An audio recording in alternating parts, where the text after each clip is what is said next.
Yo, what's up everybody? Today we're going to be doing some more of the Matsuribayashi playthrough. I'll tell you what is really bloody cool. Look at this. Well, don't look at my face, it's ugly. But look at the webcam. I've got a new webcam and I'm really happy about it. And yeah, I've sadly not really been able to play for a few days. And yeah, that's just because I've got a lot of real life shit going on. But yeah. Finally, dude, I have the opportunity to do some more VN. Really can't wait for it because it is actually kind of sad. Like, the bit I've been missing out on it really is just sort of one of the bits that could potentially be one of the biggest things, like, in the entire novel. I mean, I don't really know if it is going to be the biggest thing. I really do wonder what the biggest thing could have actually been at the moment. I think in terms of plot, maybe the reveal of Tokyo, or maybe the reveal that, you know, Onikakushi was not as we thought it was, or something like that. I don't know. Or Miyakashi, like, reveal who Shion actually is and stuff like that. Maybe. I don't know. Right. We are starting with some sauce, it looks like. Ooh, got some creepy music. Right, I can't wait to do this. If you've also noticed, I've got a new microphone as well, so now you don't hear any of the bullshit panning issues. You just hear coolness. I'm actually going to turn it up a little bit. I think I'll probably do that, see how it goes. Right, are you sure? Did you really confirm that the Queen Carrier was at home yesterday? She sounds angry. Yeah, that is actually kind of a good question though. Did they really confirm it? What do you mean by confirm? Oh, this is EDF? That was not somebody I was expecting. I just went by because I heard she caught a cold. So how could they have found her corpse? Ah, that's just impossible. That's actually really interesting he's doing that, but I suppose he's actually convincing them that, wait. Oh god. My earphones are really unreliable now, so whenever I hear a pause in the audio, I think it's because they've cut out. Oh god, that's annoying, but anyway, it's actually interesting. I don't really get what Idia would be saying, like, he'd be putting doubts into her head. Like, you would have thought he would have just 100% made sure that she thought the corpse was actually there. That's weird. But I suppose he's doing that so Takano doesn't think that EDA is somebody that she shouldn't trust.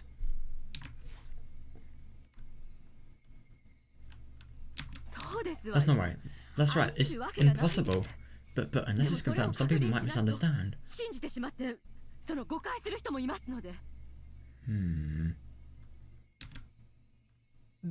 Who would misunderstand what? Yeah, fair. I mean, the whole village will go into a panic if they found out who did Erika is dead. Yeah, you think that. Now I'm certain that she's lying. I don't even need to wait to hear from Tomitake-san. Takano-san's objective is the execution of the emergency manual. Yeah, definitely. I mean, even without knowing Takano, like, who made the emergency manual? Who is it named after? Well, it's kind of named after her, but like, me. I suppose. I don't know. What am I even thinking about? Its premise is about to be destroyed and that's why she is panicking. Yep. She finally found somebody who showed an interest in her research, which made her feel better about herself. Yeah, that someone is about to cut her off and that's why she's panicking. Yeah, that's actually fair enough, yeah.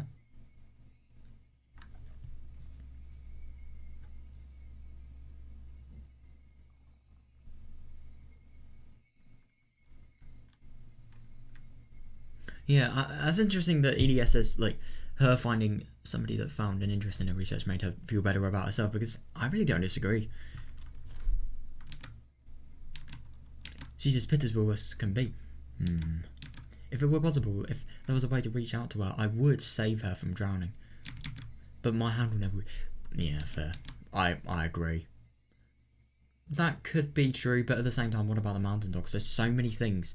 What about the mountain dogs? What about Tokyo? What about Nomada's organisation? I mean, if they're willing to do what Takano does to motivate Takano to do this, then yeah, I don't really think they'd, you know, refrain from fucking killing her, basically. She's drowning, but as long as she refuses to seek help, I'll never reach her. And until she realises it herself, no matter how much I reach out, she'll refuse my helping her. Yeah, however, my selfish imagination will have to stop there for now. Is Rika-chan home or not? Oh, that's interesting. So Irie is actually doubting it. Even though he and Akazaka were the people that helped fake it. Oh, so he doesn't know about the move. If she goes into the details, she'll become suspicious of me, since I told her I saw Rika-chan at home. That will put me in a very dangerous position. Oh yeah, you don't want the mountain dogs against you at this time.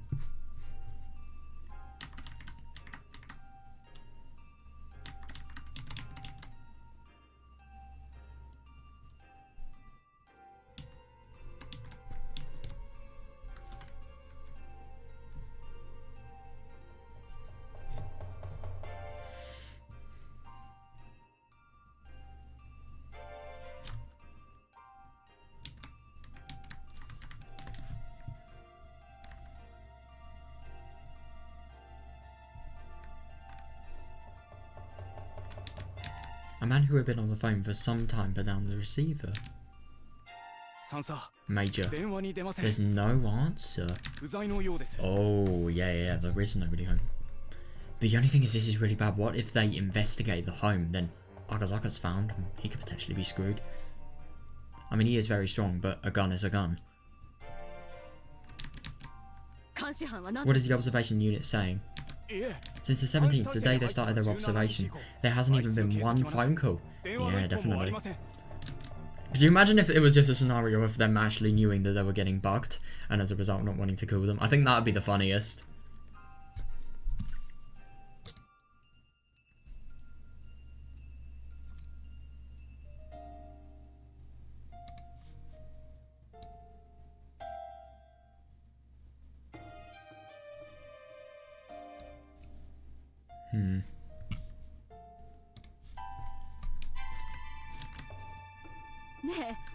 Hey, Director EDA. That means Rika-chan is still at home, right? I somehow don't think it does.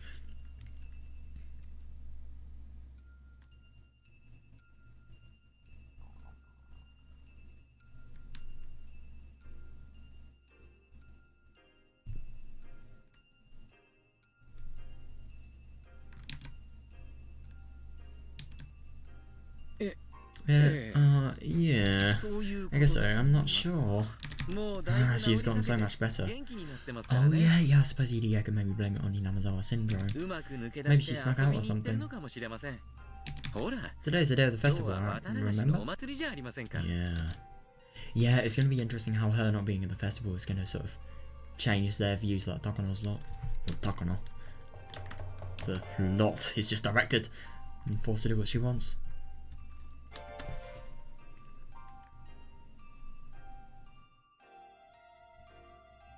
I think there were some vendors set up near Rika-chan's house. There were a lot of people around, so maybe your observers missed her. Yeah, that... Good play, but no. Just no.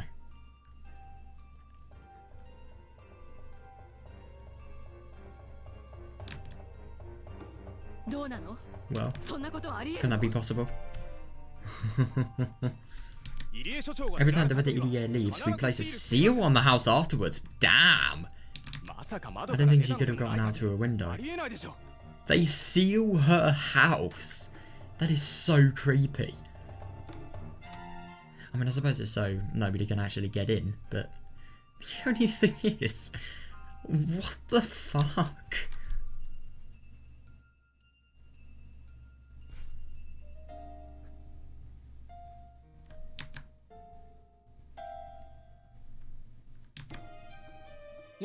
So the mountain dogs are certain that R has not left the house, right?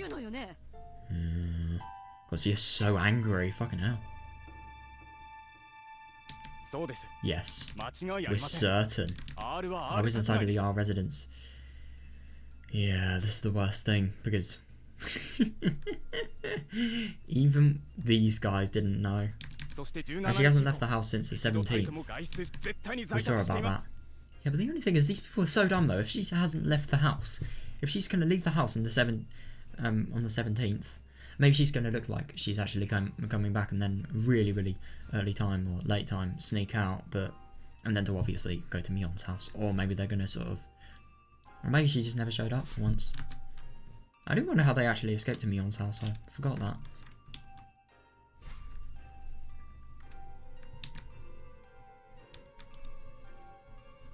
The only person who checked inside was the red idiot, and nobody from the Mountain Dogs did. But you're sure about that? Shit, this could really lose his trust in all of that. Oh my god. Well,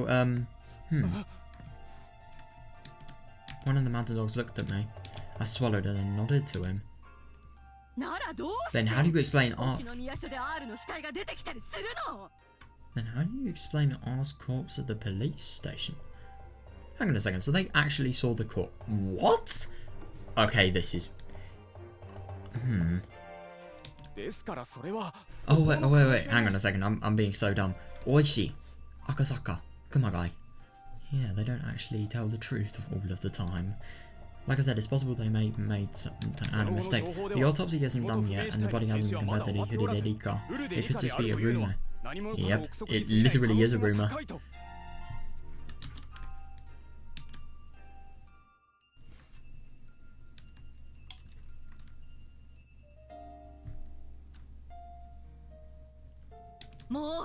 You already said that! That's actually fair enough. How many hours do you think they've passed since that rumor has gone to Tokyo? Unless we do something about this, Tokyo will. Ooh.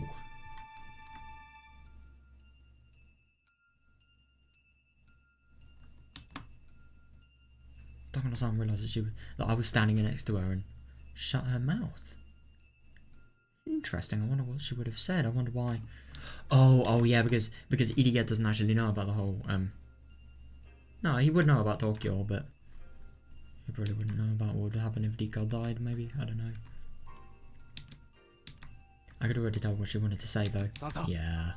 Imagine there's a phone call from Nomura-san is Tokyo. Oh god. I wonder what Idiga is gonna think of Nomura.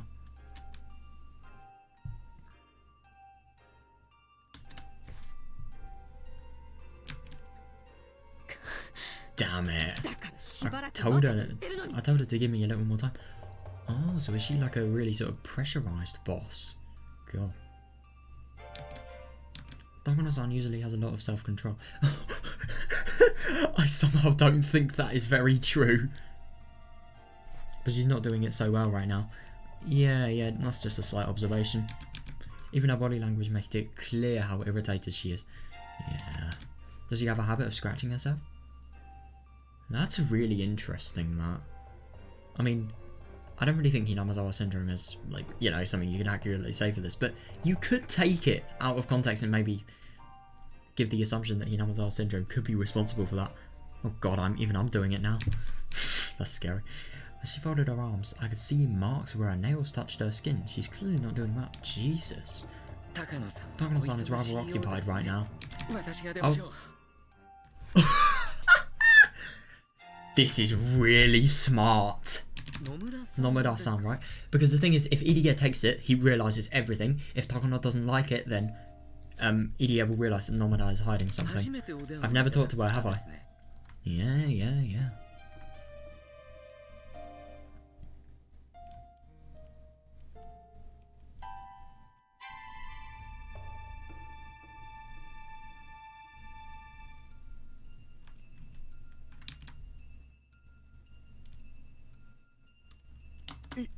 Sorry, this phone call was for the major.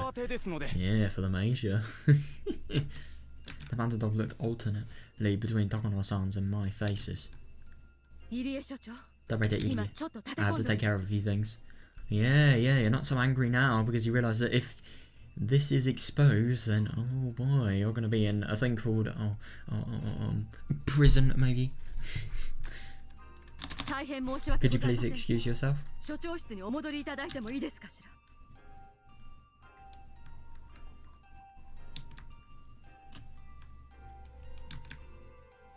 Oh, sure. I understand. You're in charge of the institute. I shouldn't say anything, huh? That's interesting. Yeah, because I mean, I suppose EDA is actually the one in charge of the institute, but everybody thinks that Takano should. No, Takano thinks she does, not everybody. But, yeah. Somebody's taken to the director's office. Hurry! Yeah, not really that urgent. in any shape or form, is it?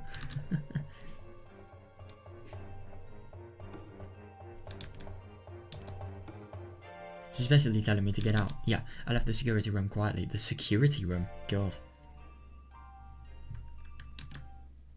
Hello, this is Takano. Yeah, not so angry now. Sorry to make you wait. I'm sorry to call you repeatedly. So did you find anything else? I'm sorry. I've ordered my men to get to the bottom of this immediately. Some of them are headed to the police station and I'm just waiting to hear from them. Oh yeah, you're not going to hear them from them. That would actually be really interesting if Otaka, you remember Oishi? Otaka? With that massive sort of embarrassment on his part. Yeah, I really do wonder if like he could potentially be a Mountain Dog member, or maybe he could be a spy from the Mountain Dog. Who knows? That has been offered a lot of money. Let's be real.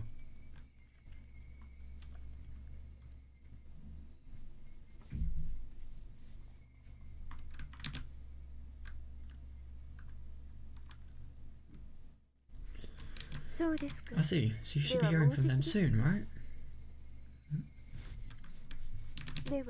What time do you think you can call us?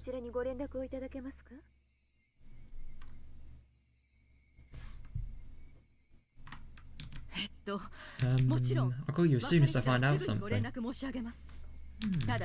it's hard to say what time though, as soon as possible, of course. Yeah,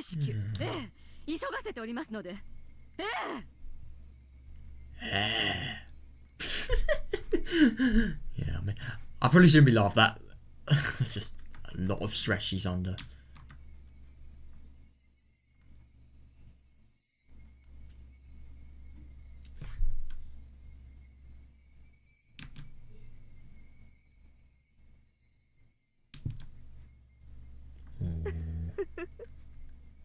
Whenever she does that laugh, you know that's when shit's getting dodgy. Major. Have you ever been on an airplane before? What a random question to ask. Yeah? Oh, yes, of course. When an airplane takes off, an enormous amount of power is needed. That's why sometimes engine trouble during takeoff. If the plane hasn't sped up yet, all it has to do is slow down and land and take off. But if it is already sped up, it's more dangerous to stop, so they go ahead and take... Yeah, that's actually really... Yeah. So I suppose you could, like... This is what she's trying to do. She's trying to link this to what they're doing, so... Yeah, so... An enormous amount of power is actually needed to do her operation. When we say power, we mean political power, not sort of, you know, energy-related power. And engine trouble during takeoff, I suppose. Trouble with, like, people and things happening during the beginning. And then, and if it hasn't actually sped up yet, the plan hasn't sort of emerged. All the plan has to do is go abandoned, because let's be honest, they will be criminal if they fail this, and they will be put in prison probably. Because let's be honest, the bad secrets of Hinamizawa syndrome probably would be exposed. It is probably more dangerous to stop, but at the same time, that doesn't mean you can't. A jet plane has 4 engines, so even if one of them breaks down, it can still fly without problem. Got 4 engines. Yeah, it's the same with our operation. Yeah, that's what I thought, yeah. There is more than 1 engine, so if we have enough speed, we'll go ahead with our plan. We'll figure out what to do later. Yeah, what to do later. But we are still only preparing to take.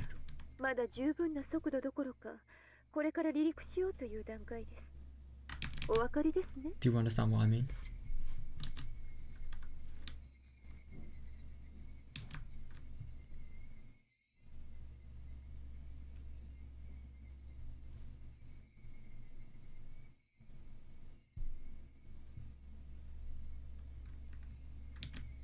The first step of the operation was Tomitake's assassination. Yeah, fair. That hasn't even happened yet, so what I was saying was correct. If you already knew the plane and you were on and had a broken engine before it took off, what would you do? You get off, right? It's the same thing for us.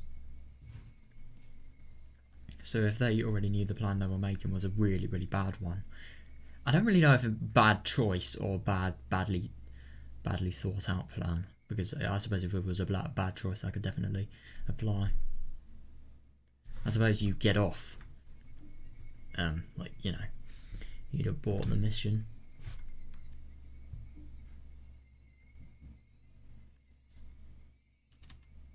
Our clients want to get off the plane because they found out there was an engine trouble for takeoff.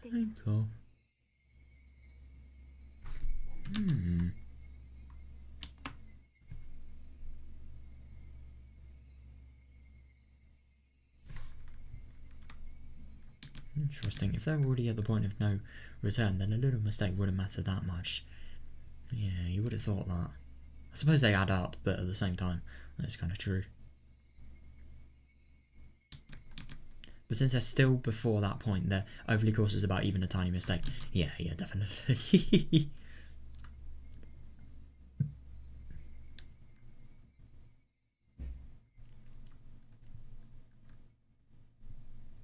So I suppose this could either mean that their clients have realised the fucking horrible things they want to do, or it's just because of the mission not being able to be 100% successful.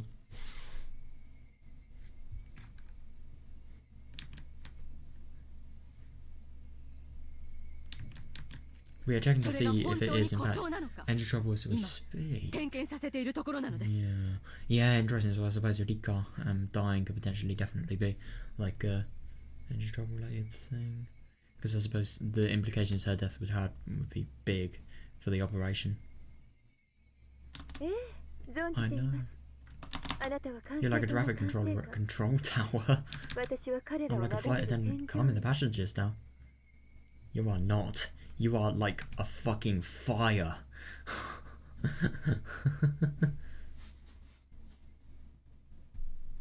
I suppose Dokanor is the one that's controlling how the operation's going, and then a flight attendant calming the passengers down. What is she actually doing apart from manipulating Dokanor, I wonder?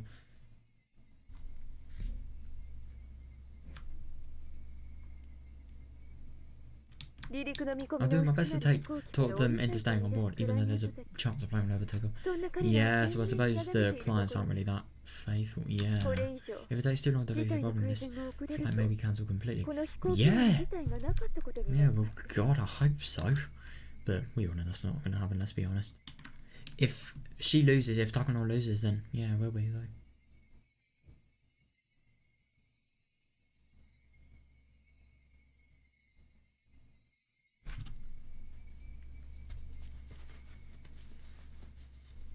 I suppose you could maybe say like Dokanor's the one that's sort of ordering everything, and which will happen then.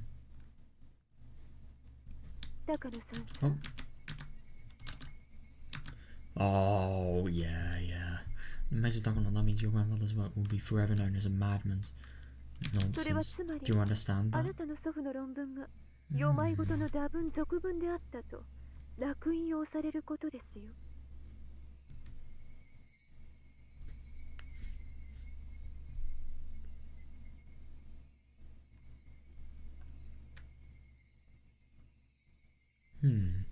Yeah, so I suppose like she's doing her best to make them still be in on the plan, even though it may never actually happen.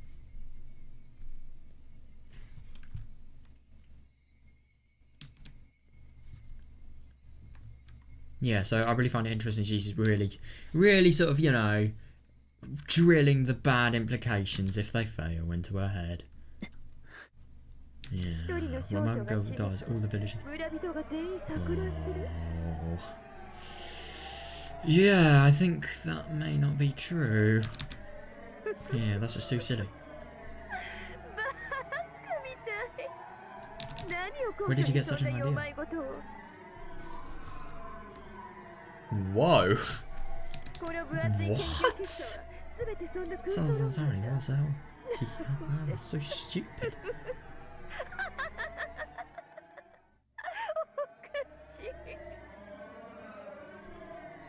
This is weird.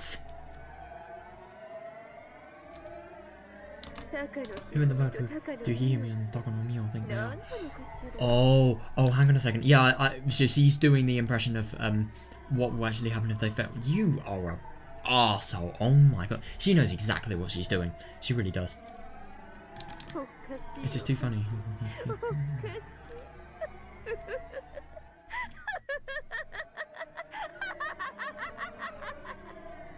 Yeah, I don't really think normal people would laugh that dementedly. Nomada. Slight flaw there. Inaccuracy.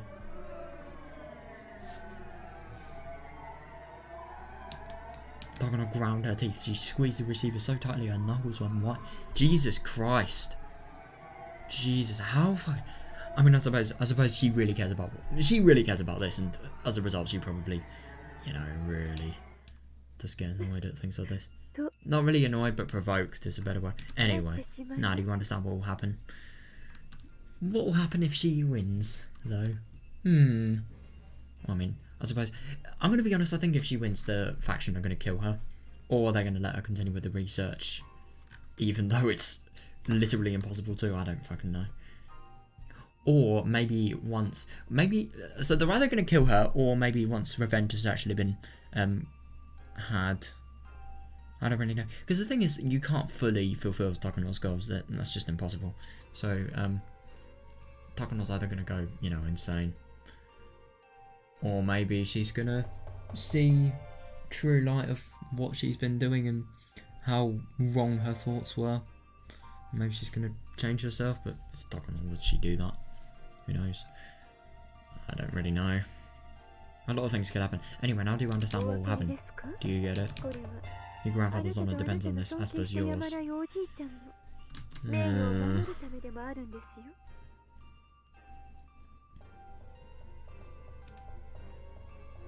You have to squeeze your receiver so hard to make that happen, though. Fucking hell.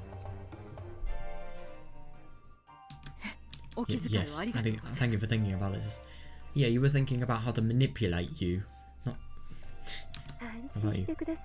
Don't worry. Yeah, I see all the patterns. I mean, running out. I hope you achieve the ending that makes you happy. I'll be with you until the very end. Yeah. When you say until the very end, do you mean when you've killed her? I'm going to be honest, I think that's probably going to be the most likely thing to happen.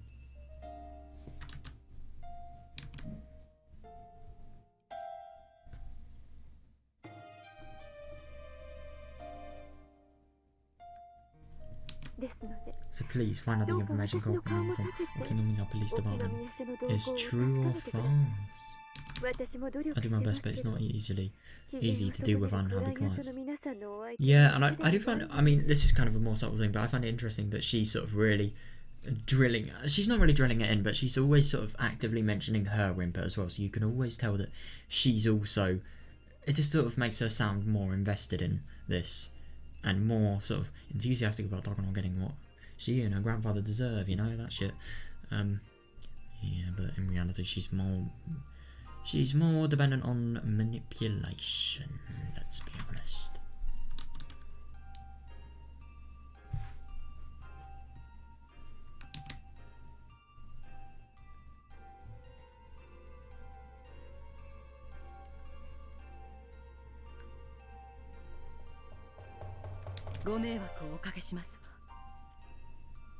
I'm sorry to make you go through that. Please give me a little time. More time. Yes. Goodbye. What the fuck? That was not something I was expecting. What?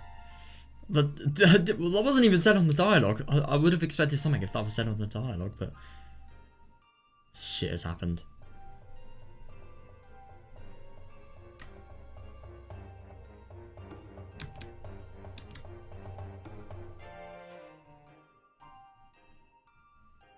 But I'm gonna make sure that Nomina hung up first and then hung up herself. I hate that. I do that as well whenever I call someone. I always find it awkward to hang up first before the other person does. Hasn't Okonoki called yet? Yeah, she looks very happy, as you can see. Call him. Mate, we just called 10 minutes ago. Oh gosh, he really is impatient. He's supposed to call as soon as he learns something. Yeah, why didn't he take a little break? Yeah, oh my god, listen to this guy. Your coffee is... Oh no, he's been interrupted.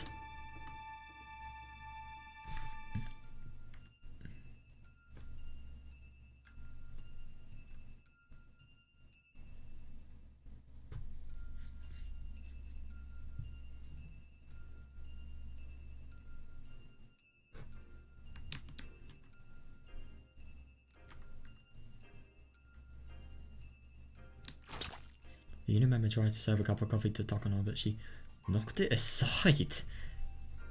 That's really brutal. She sounds horrible. I mean, don't get me wrong, I mean, she definitely is horrible, but she's never really displayed it before. The cup fell on the floor, making a black bottom.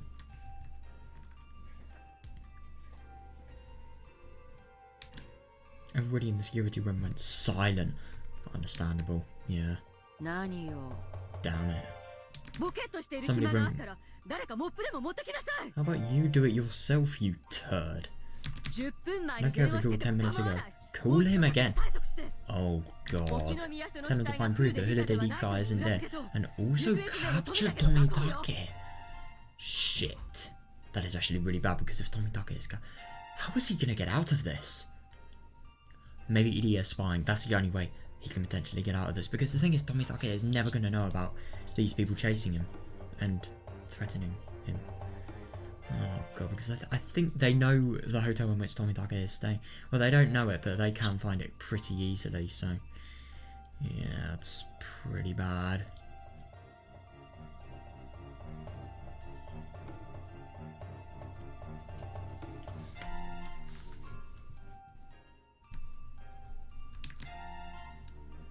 Takano was starting to realise something. By now she could sense that there was something behind Tomitake's disappearance. Oh yeah, Tomitake must know something about what's happening at the Okinomiya police station. Yeah, I think he might know something. And he might know a little bit of, you know, insensitive things that would harm your reputation. And he might look dumb, but he somehow found out about the plan and he was trying to mess with Takano. He is not dumb. God no.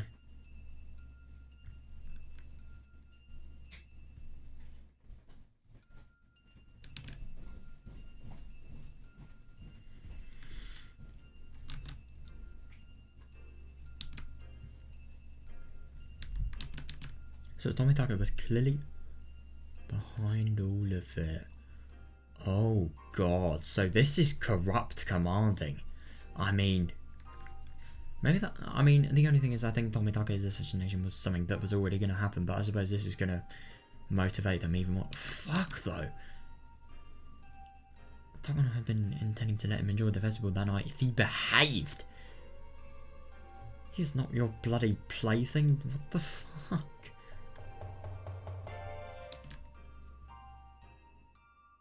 The quickest way for Takano to be certain of what was happening would be to see Hidedeka's face at her house.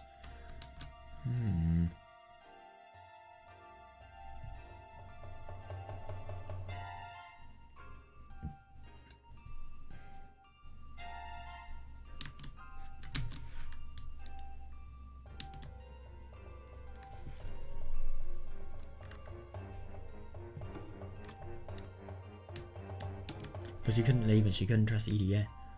Oh, that's interesting that she doesn't trust Ide. Yeah. And because there were too many people around for the festival, the Manda dogs had their hands full. Yeah, fair enough.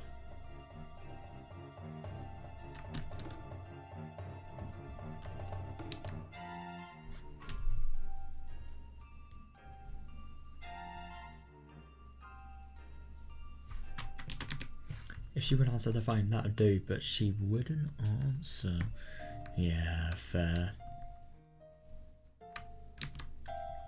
That means the house was empty, and the Hidedeka's death was real. Yeah, they've done a really good job in terms of fooling. They really have done.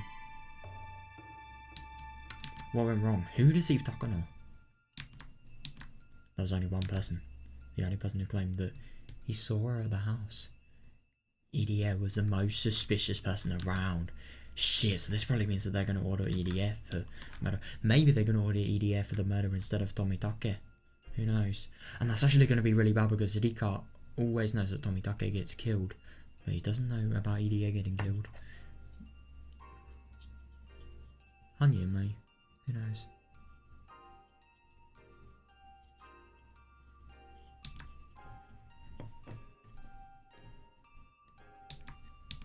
Tomitake had left the hotel and was nowhere to be found.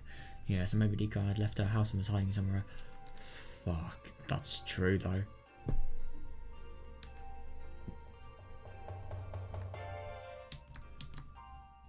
In other words, Idia betrayed her and was in contact with Tomitake. Oh yeah, oh yeah. You betrayed Idia. I suppose as a result of you betraying and... I don't really know. You betrayed her. You betrayed him more than he betrayed you, basically.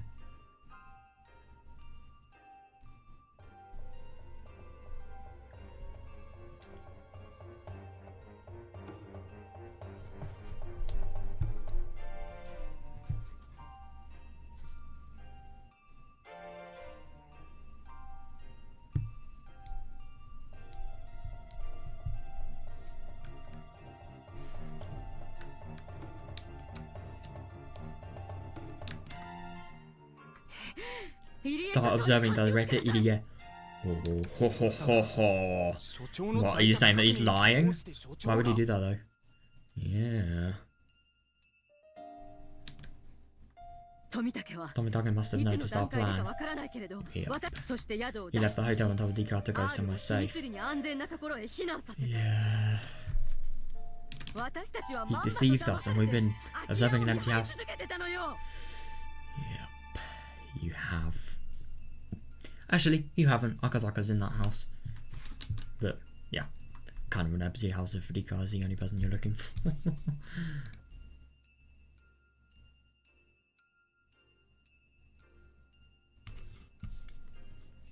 Oh, I did not mean to do that.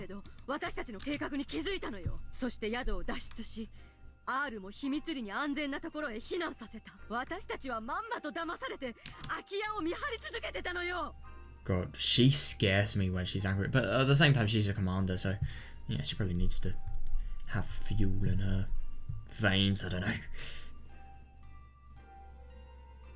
In your brain. Maybe she's got wings from Monster energy drinks or something like that, who knows. Monster, fuck off. Red Bull, even. The house can't be empty. There's definitely someone in there. Yeah, there is. But this is scary. I wonder if they're going to launch an order to go in there. Do you have proof that it's R? No, you don't. It's not her. That person there was simply to deceive the mountain dogs, only to make it look like the guy's home. That's all. Yeah. Oh shit, this is dangerous. That'd actually be really funny if Akazaka beat Okonogi again though, because, yeah, it'd be the same two people that were combating in Himatsubushi. So, having another duel. Tell Okonogi to break into the R residence.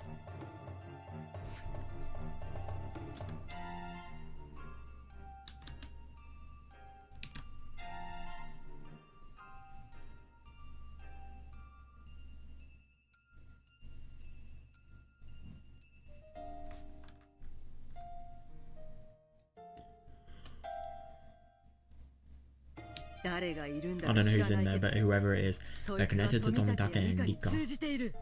Yeah, I think it's just scary that this is right. Put the heat on them.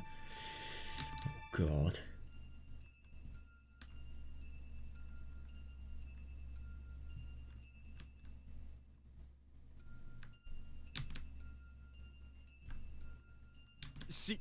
But we can't break into the residence, not today. Yeah, that's actually fair enough though. There were just too many festival goers around here. Yeah, it would definitely be noticed. We can't break in until the festival is over, which is around midnight. Yep. Now, the only thing is that's even worse because Akazaka, he may be asleep. I mean, to be fair, he is really, really good at his job, so maybe he's gonna, you know, put the sleep aside, but we don't 100% know that. So, yeah.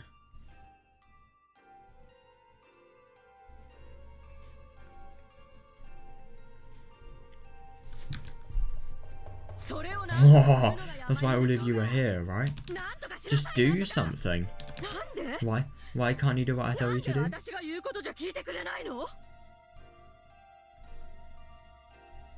Can't you follow my orders? Oh god. She is horrible. I mean, I suppose this is military environment, so these people have to expect stuff like this, but still, that doesn't mean she's any better for it.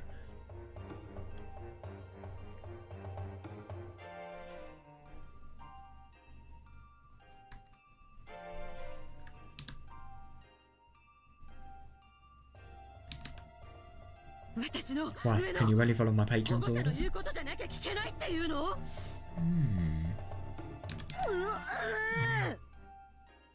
Oh, I'm actually kind of surprised. I thought she was gonna give them a beating or something, knowing her, but no, she's just frustrated. Yeah. The unit members could only watch inside. Yeah, understandable. My fucking god, they knew that nothing could comfort her. The noise of the phone suddenly broke the silence. Dogno practically jumped. Yeah, fair enough. Oh, hang on a second. So that sound wasn't her being stressed. It was her jumping. Right. Yes. What? Major. Good news. Pro successfully got the number of the research division in Tokyo. Oh shit. Fuck. Pro successfully got the number for the research division in Tokyo. The number of the research division in Tokyo is calling for the scheduled reports. The phone number is in Shishibane City. Oh god.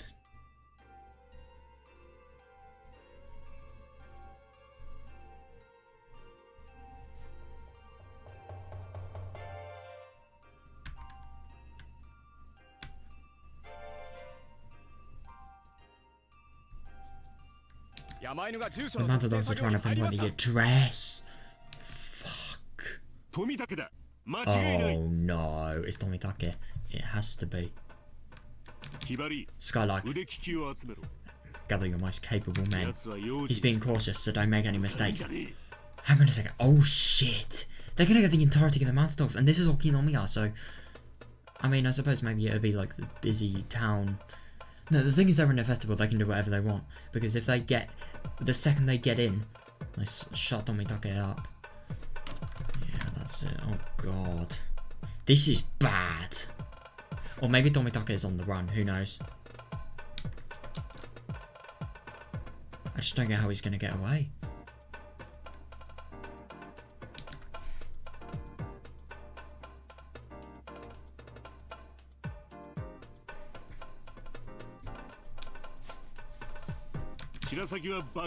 Heron, give them backup.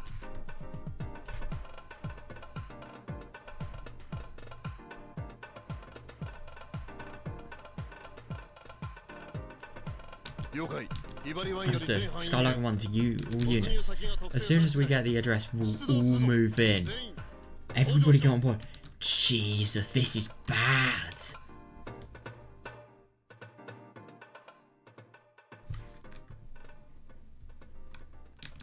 There's so many people that are going to attack him, I just don't get how he's going to get away. Unless he goes into Mion and Ika, you know, their hiding place.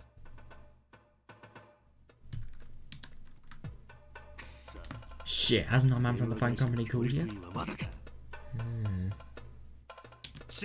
I'll look into it. Give me 5 minutes. Hang on a second, so the man for the phone company, the one that's actually trying to track Tomitake's number to his address, I'd assume. It was 8:45 AM. They didn't know where in Shishibane City he was staying, but depending on where it was, it might be too far to get them before 9 AM. Yeah, what's the significance of 9? Oh yeah, I forgot about the significance of 9 AM. 9 AM is when the meeting starts, isn't it? They would have to depend on luck. Yeah.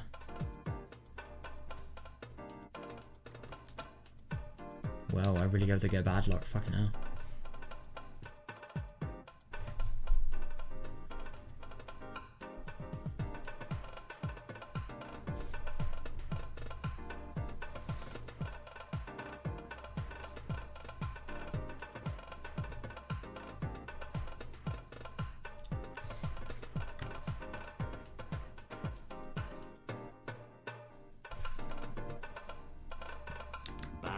Damn it, do it in 50 seconds, not 5 minutes. Oh god, yeah. What the hell is taking so long? He's just punching numbers into the computer. Oh god. This guy's not fast enough. He must be fired.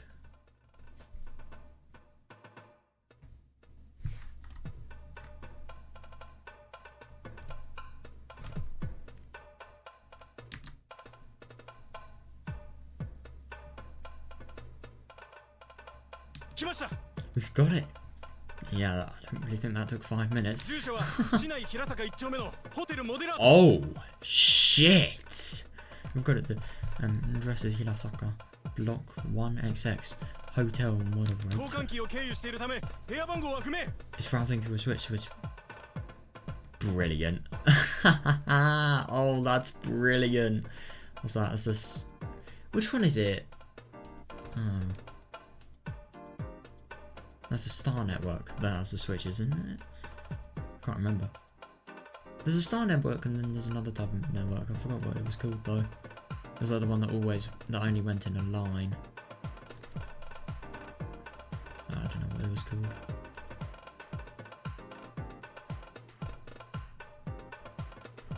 But the only thing is they don't know where the room number actually is, so that's either they're gonna spend more time knocking to see if Tomitake is there, and if Tomitake dies, then yeah, it's gonna be really suspicious on them. So yeah, I really wonder. This is gonna make it a lot harder though.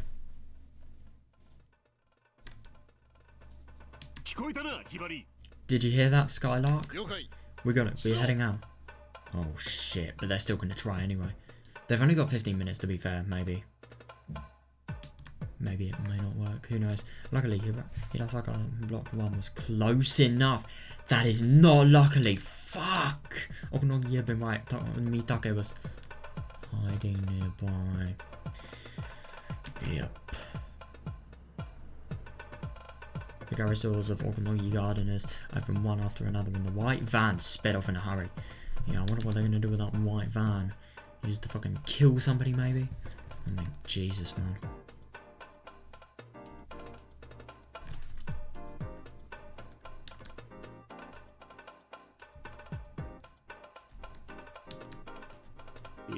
That piece of shit. It's our turn now. He didn't even think there could be somebody working against him in the research division. Now it's our time for a surprise. To be fair, Okunogi, when he says like he didn't even think there could be someone working against him in the research division, yes he did. Maybe this second sentence could also be wrong as a result of that first one being wrong. Who knows?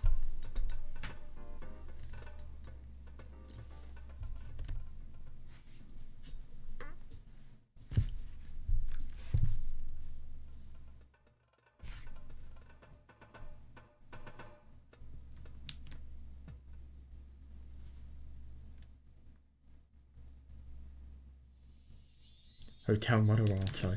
Despite its name, it had a cheaped, stained sign out front. Oh god, this is...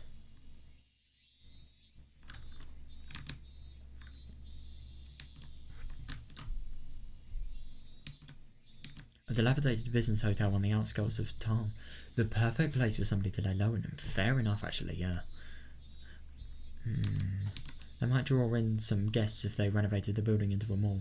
Modern love hotel, but it was clear they didn't have the capital for renovations. And could go under any minute. Yeah, definitely. I mean, yeah. So I'm assuming renovations is just like revamp, reconstruction, stuff like that. I'm assuming capital is... I mean, an owner's capital is like the assets an owner has in a business. I'm assuming capital could potentially be like maybe resources, or it could be funding, I don't know.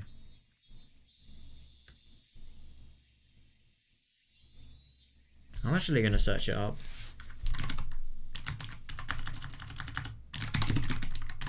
God, I hate typing with this keyboard so much.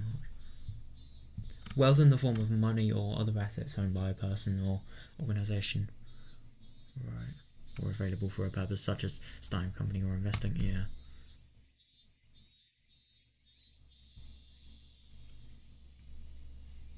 A dilapidated hotel though. God, that must not be very nice to have a night in. God.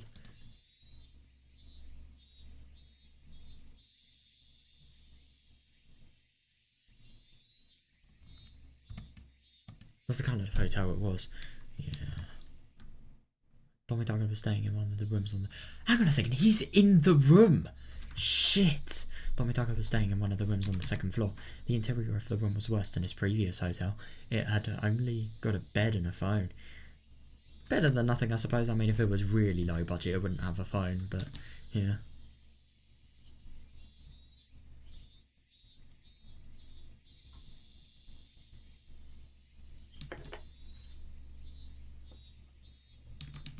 But that phone was what he needed most of the moment. Yeah, understandable. If he didn't have to receive regular reports, he would keep changing hotels, which is safer.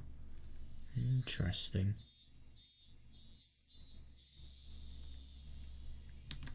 But he needed up-to-date information from the research division, and his course of action would change according to that information. Yeah, fair enough. Moving about unnecessarily may cause missing communication in case of emergency. Yeah, I just genuinely wonder how the Mountain Dogs are going to do this murder and not be found out. I really do. That is if they can do it in the first place.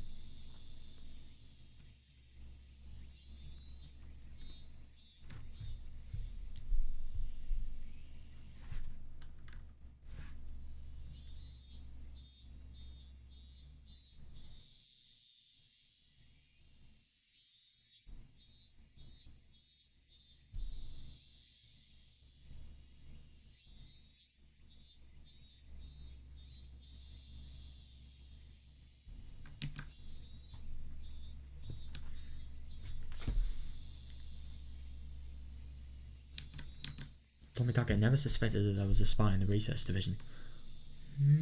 Yeah, interesting. The ticking sound from the clock echoed throughout the room. No, but the only thing is, this is really bad, this. Not suspecting there was a spy, because there has been. I mean, how the fuck have the Mountain Dogs actually been able to get his number from actually having a worm or a spy or whatever relay the number that he called? Dude, that is so bad though.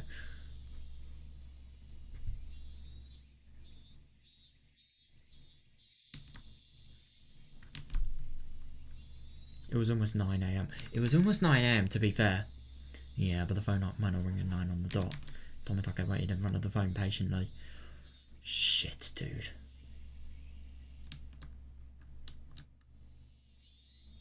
Oh god, it's just so peaceful. I'm just really scared about what's gonna happen, because they're probably gonna barge in and then he's probably gonna have to run. But the only thing is, no matter how much he runs, these people are faster than him. I think it's gonna be very unlikely he'll be able to get out, you know.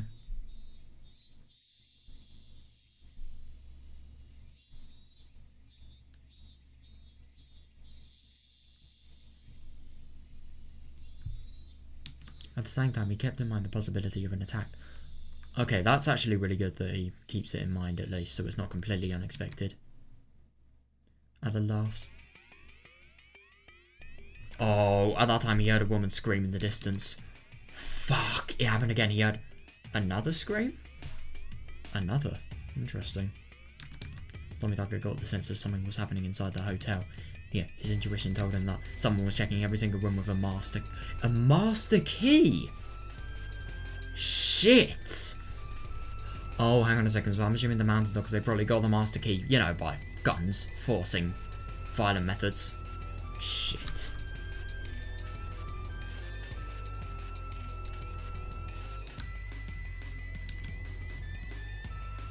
Tomitaka opened the curtain a little. He saw several Mountain Dogs who were blocking all ways out of the hotel. Shit. How the fuck is he gonna get out?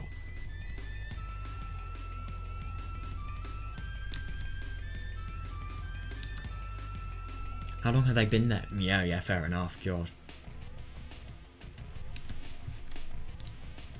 Finally. They had finally found out where he was. Yeah. Tomitaka could hear their loud footsteps. He heard voices too. I wonder if they're going to hear Takano's voice. Hang on a second. I wonder if he can maybe fight back. Who knows?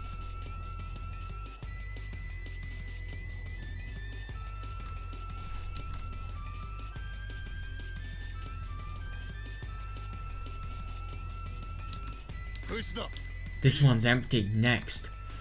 Shit. Oh no. This cheap hotel wouldn't have chains on the door. They had no means to fend off the master key. Yeah, and if anything, if the lock doesn't work, just break down the bloody door.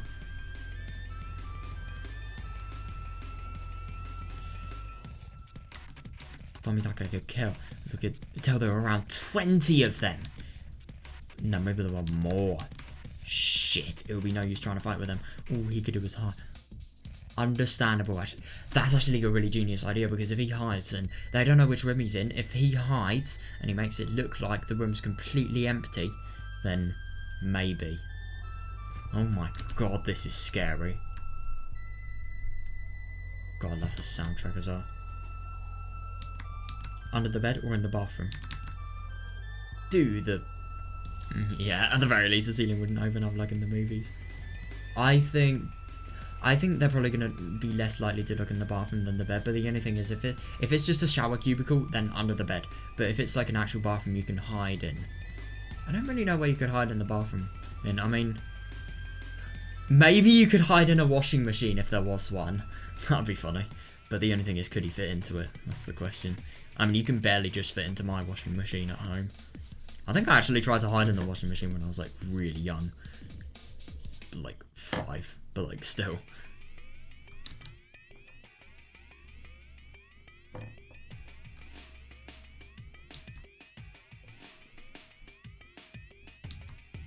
Should you just jump out the window? I wonder. It was the second floor after all. It was perfectly possible to survive a jump. If he's contemplating whether surviving a jump would be possible, I suppose it would be possible, but the only thing is if you have to think about whether it could be possible or not. No, I just kind of get the impression, like, if you say it's possible to do something, if you've done it, it's going to have a big implication on something. AKA, his legs. So, he'd basically be killing himself if he didn't get a lot of leg pain. If he did get a lot of leg pain, even. They would be expecting that, however. They would be, yeah. But yes, this was right on city grounds. Oh, interesting. If he was confident in his legs, it wouldn't be possible to outrun them. Tomitake-san. Oh, shit! He can't do that. Or is he? He can do that, actually. Tomitake soon heard footsteps outside his door. This was it. No way. You've got to be kidding me. Is he actually going to jump out the window? Fucking hell. Wow. I thought he was just going to hide. Shit, dude, this is going to be wild. If he gets into any sort of city-related place, then he can do this. And the thing is, if he's escaping, he's being chased, that's going to really alarm the public. Oh boy, this is going to be quite something.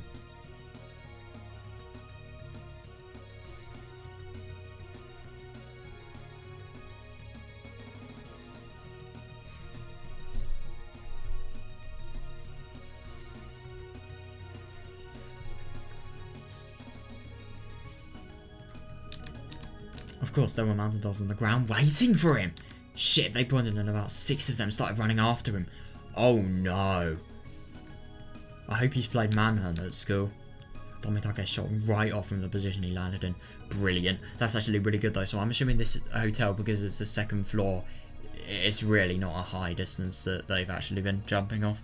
Because, for example, I suppose you could say I'm on the second floor of my house. I'm upstairs, obviously. If I jumped from my window, I'd probably die, actually.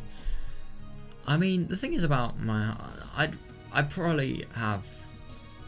I would probably... No, I wouldn't die, actually. I'd break both of my legs, without a doubt. Maybe my arms as well, if I... Depending on how it goes. Yeah. But I suppose this building's just really low, and that is supported by the fact that it's really cheaply built hotel, you know? So the mountain dogs were surprised. Yeah, brilliant. He started to dash right after he jumped out the second floor window. Yeah, good for him. Tomitake was prepared to do something like that. Yeah, he had been training in case of an emergency, just like this one. Brilliant.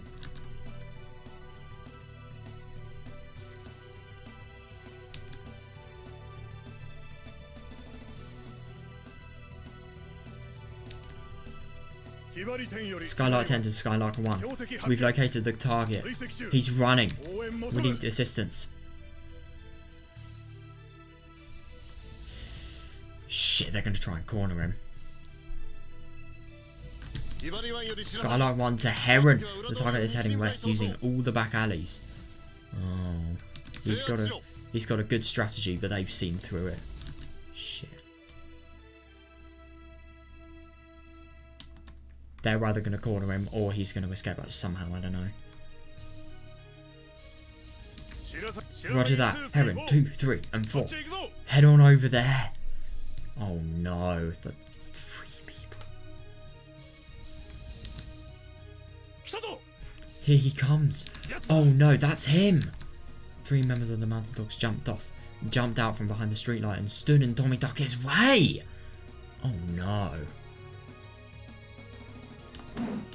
They were prepared to stop him, but Tomitake kept running at full speed. They quickly realised he wasn't running towards them to knock them down. He was trying to run past them. Yeah, fair enough. This move is less risky, but at the same time, the reward for doing something like this would be better than this, I suppose. Because you get the enemy down.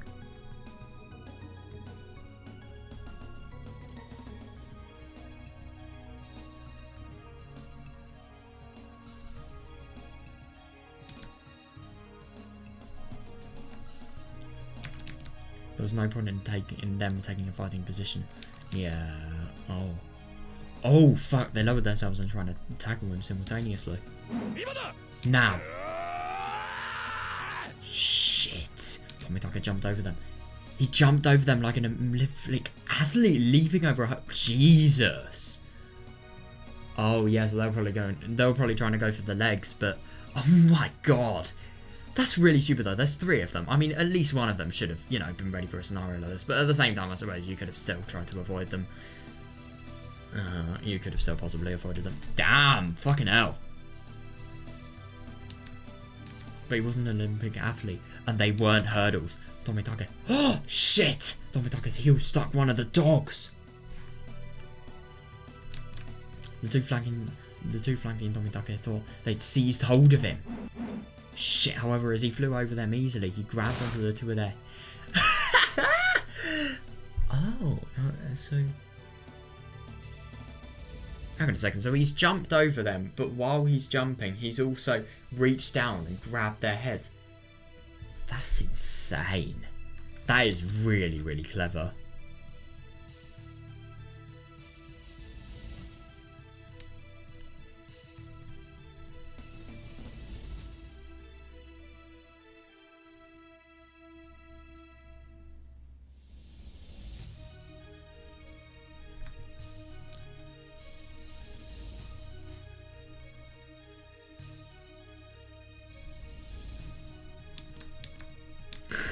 Tomitake knew that this wouldn't stop them, but at least he gained a little more time to run. Yeah, definitely. The target broke through the rest to intercept team. He's still running. Yep, don't stop him. Damn it, what are you doing? Heron 10, go around in the car, take the second left and we'll have him at 9 o'clock. Oh, crap. That could potentially be bad, but at the same time, who knows?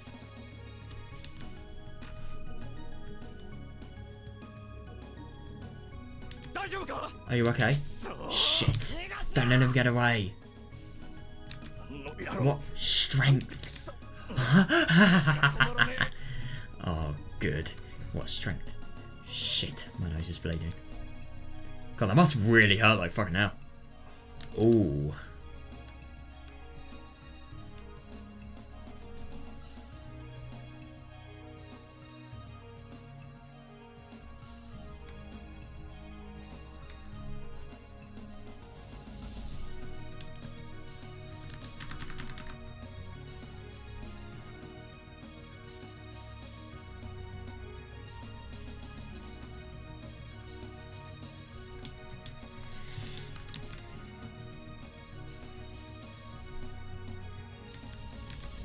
Couldn't stop in time, and it hit the wall as soon as it stopped. Several Matadors jumped out of the van. Stop him no matter what. Stop him. Come on, there are 5 of us. There are 5 of us. There are 5 of you, but there was one Tomitake, and maybe he may be a little bit better than you guys. Who knows? Tomitake saw 5 men ahead of him, but he didn't think even those 5 could stop him. Oh, good for him. Why do trains sound their horn at people on the rails? It's not because the train will get damaged, it's because the people will get hurt.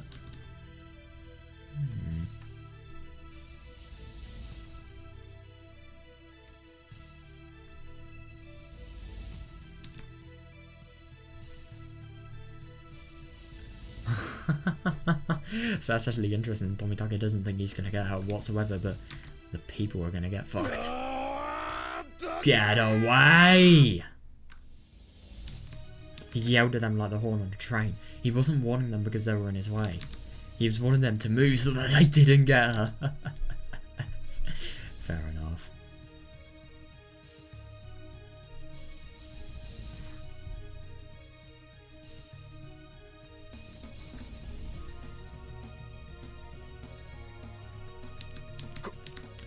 Look how many we are. We outnumber him 5 to 1. Don't tell me we can't stop him. No way. There's no way he can get past us. Let's go. Oh.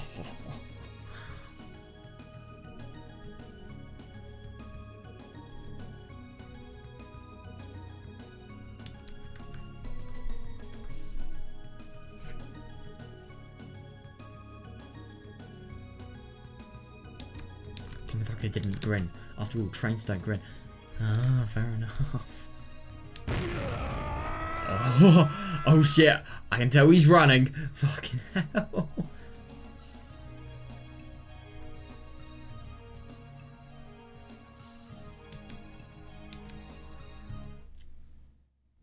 Ooh.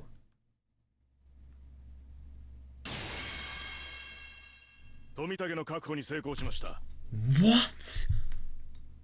Oh. Shit. We captured Tomitake. Or was this a lie? Really? Yeah, it didn't take that long. I wanted to ask him some questions. Don't kill him, okay? Bring him over here. I mean, I suppose he could maybe have the opportunity to escape. I don't know. We'll kill him afterwards, but I've already got a great way for him to go. Interesting. I really do wonder if Takono does actually... If he lies to Takono and then, yeah, he gets himself out like that. I wonder. Shit, dude. I can't believe it. He was so confident as well. I just feel... I mean, to be honest, it probably was inevitable, but still, I thought there was just that one chance he may have survived that, you know? Well, not survived, but, like, won that.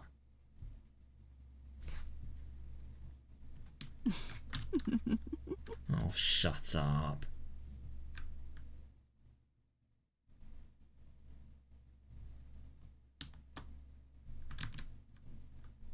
The phone continued to ring inside... Oh no! Inside of Tomitake's empty hotel room. Within 30 minutes, Tomitake was dragged through. Hang on a second, the idiot knows that Tomitake is not replying, and he knows that he's always been in his hotel room, so he is going to take action. Brilliant. Within 30 minutes, Tomitake was dragged through the back door of the EDA Institute. I wonder if EDM may find out. Who knows? Within 30 minutes, Tomitake was dragged through the back door of the EDA Institute, wearing a gag and handcuffs. Jesus, man. I can see these people really value other people's feelings.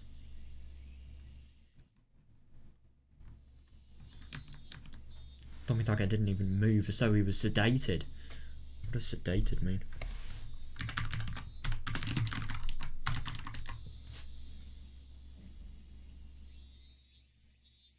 Oh yeah, of course, that does actually sound kind of similar.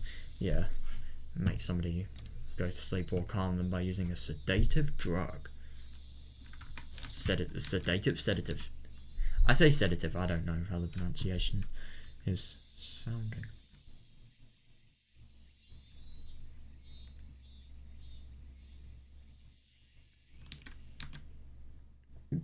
The Mad Dog members had carried him out of the van.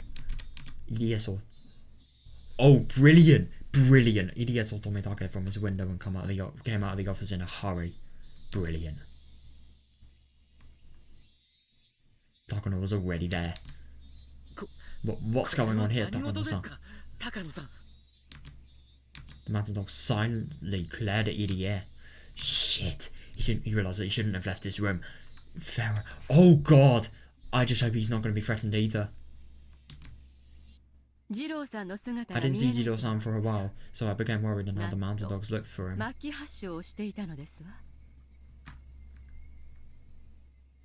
It was a good thing I did because look. No, hang on a second. Shit! They've infected him with 870. No way. If they've infected him with 873, he's dead. Shit, dude.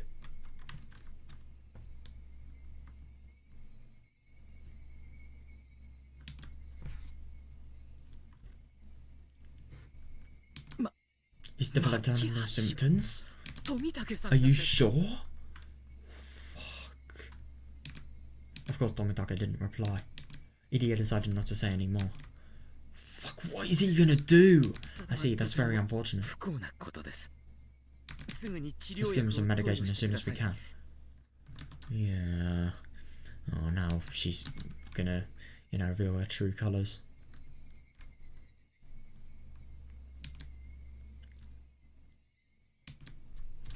Of course. I hope it's not too late. She can't even lie well. I mean, I suppose it does kind of sound a little bit believable, but you could have lied a lot better, let's be honest.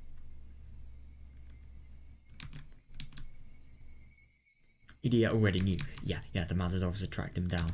Idia wasn't sure if Tomitake was able to arrange something with Tokyo. That's the worst thing. He wasn't even sure if the Bloodhounds had been... Shit, man. He has the Bloodhounds. Oh no, that's such a big party. Just gone if he dies. He could guess that Tomitake didn't have time. Yeah, if the Bloodhounds were called in, the Mountain Dogs would catch that information. Yeah, and if that was the case, they would likely drop everything and run. Oh my god! Yeah, I really wonder if the Bloodhounds could potentially be called. Maybe, best case scenario, the Bloodhounds could potentially call Tomitake and then they realise that he isn't answering and then deploy their units. Who knows? Oh god.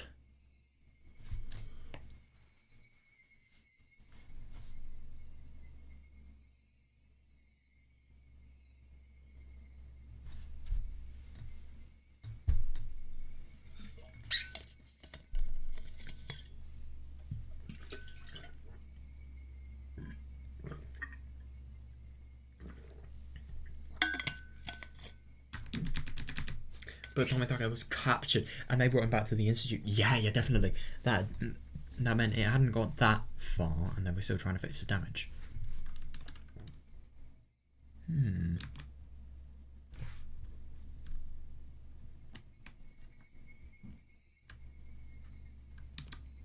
other words, Tomitake wasn't able to do what they hoped for. Interesting, yeah. What were they going to do to Tomitake? I am really fucking scared to think. I mean, the only thing is, it just depends on whether he's got Hinamizawa syndrome not vaccine, the thing that actually administers the disease into you, like the opposite of a vaccine, really. It's like the vaccine, but the disease administered into you isn't for antibodies, it's for, complete control over your body. Fuck, dude. If he's got the disease, then there's no turning back.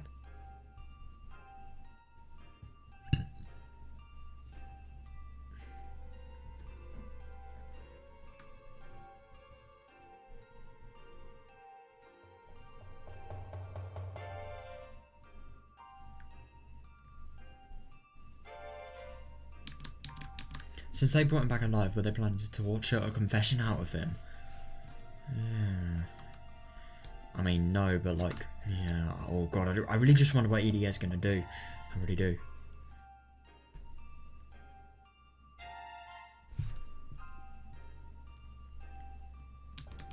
That'd be very dangerous for him. Yeah. he'd likely end up dead. I couldn't agree more, yeah. Idia realised that he had to do something in Tomidake's place. Yes, thank you! The main reason why Idia had to rescue Tomitake was because he had no way of contacting Tokyo on his own. Yeah, fair enough. Idia's a good man as well. He would actually save somebody just because of, you know, them being another human being.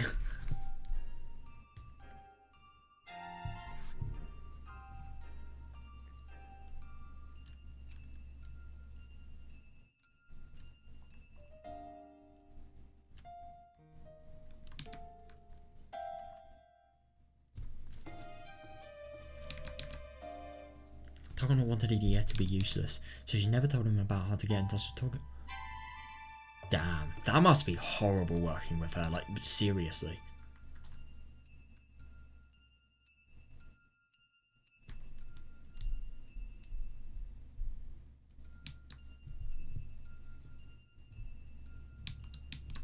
Idia could receive phone calls from Tokyo, but he could only call them through Takano. Interesting. Yeah, so you really see the corruption there, god.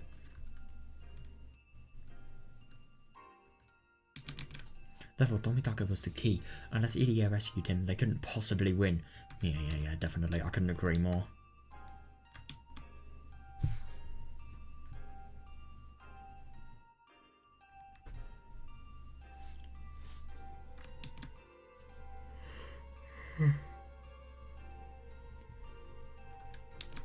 But Idia wasn't like the Matador. Oh no! He was simply a researcher. Yeah, there was no way Idia could rescue Tomitake from such a high security area. What about guns? Would that work? I don't fucking know. Shit. There were 8 mountain dogs in the building. There were usually only 2, but Takano called in more. Yeah, of course the basement was a highly secured area and one needed an access card to get in. That card was only given to people in EDS position. In addition to the access cards, one would need a fingerprint match as well. That's actually kind of interesting. So, yeah, I was thinking that maybe Takano could, like, give the access card to some of the mountain dogs and then they could get stuff that, you know, was really sensitive to the research. But I suppose it could also be, like, maybe she could do all the sort of authentication related things and then just, you know, have the mountain dogs go in the door that she was meant to go in. Stuff like that.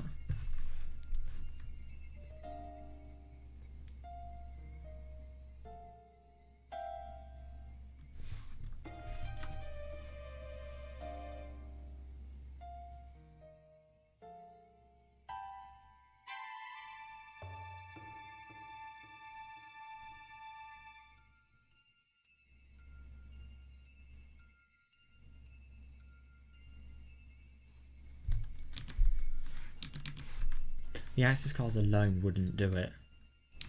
Yeah, fair enough. Therefore, the only people who could rescue Tomitake from that high security basement was Irie. Yeah. So I didn't actually realise this. They're already in the high security basement, which Takano has definitely, you know, let herself go in. Fuck, dude. And so, even if it was impossible, Irie had to do it. Yeah, oh god, I just really wonder what this is going to have if it fails. Idia bunched his hands into fists and held them tight to encourage himself, but he... Oh god, he only noticed that his fist was shaking.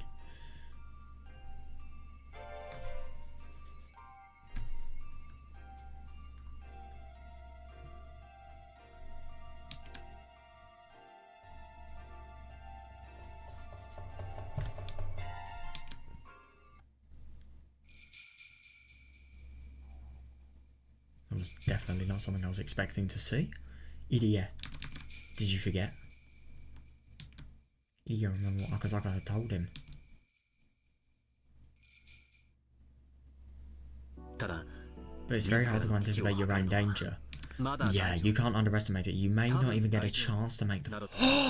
Oh, brilliant! Brilliant move. If he gets Akazaka on the scene, then this could potentially be a lot easier. I mean, this guy's fucking strong. If he says something odd, that's an emergency. Yeah, definitely.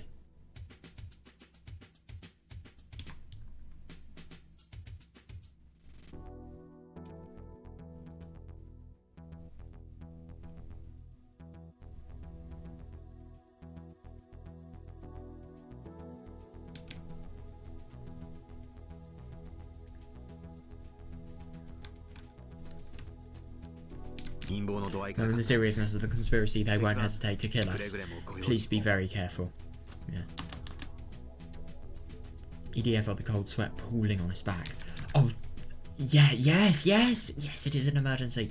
You and maybe one of your friends are going to die. Of course it's an emergency. He shouldn't think that it was still... He shouldn't think that it was still okay. He may lose the chance to run. He realised that trying to do something by himself was foolish. He had a security access card, true, but that didn't mean he had to rescue Tomitake by himself. Yeah, just like how everybody else was trying to combine their efforts. He should also ask for help. Yeah, definitely. Yeah, that's actually very true, yeah. Also, Tomitake was in their hands, which meant the mountain dogs had realised they were under attack and were preparing to counter. Yep.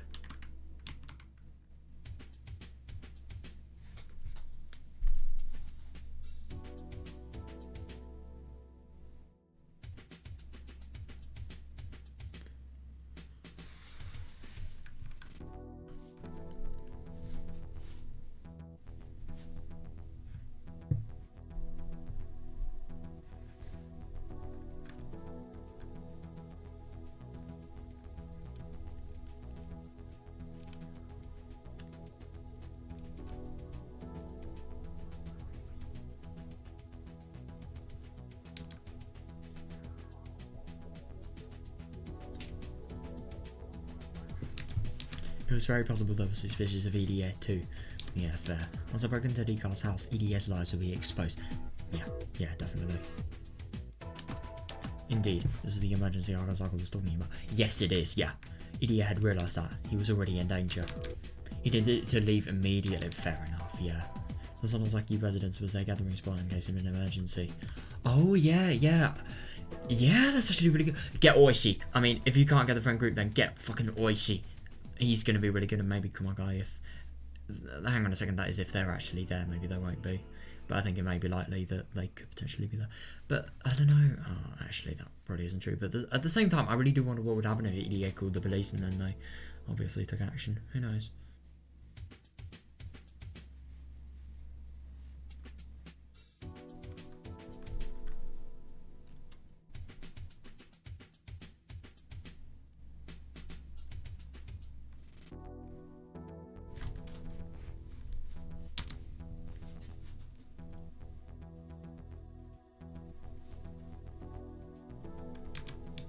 You should explain the situation to them and think about how to rescue Tomitake.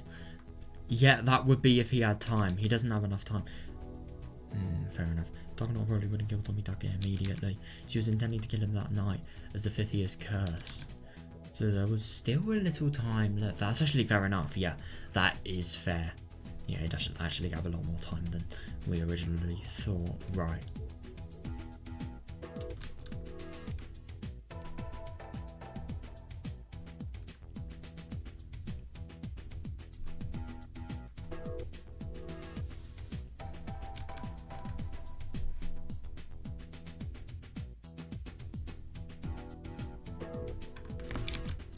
He had allies, and with the security access card, there was still a chance to rescue him easily. Yeah.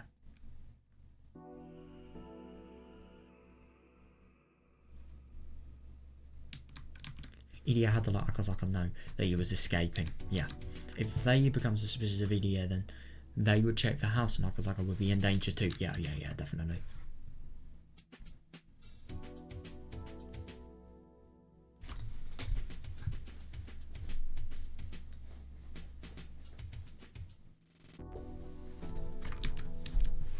In other words, it could cause a chain reaction. Yeah, I suppose so. Idia didn't miss his last chance to escape. Yeah. But he still had to do his final job. Oh yeah, you need to call. Yeah, good. Idia picked up the phone at his desk, called Dika's home number and left. It would continue to ring like that, sounding the emergency signal. Idia thought back to when he wondered how long he was going to stay in the director's room.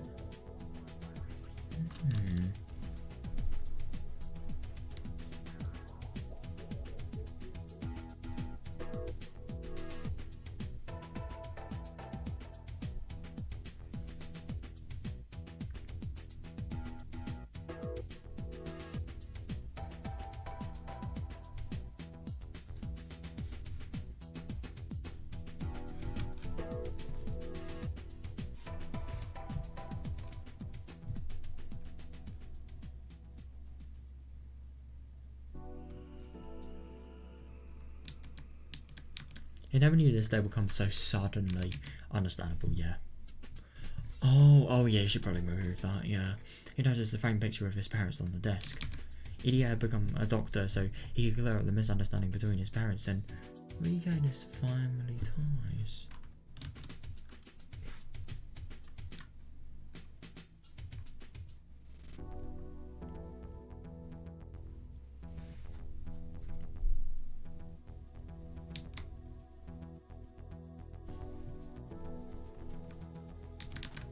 But how did he get involved in something like this?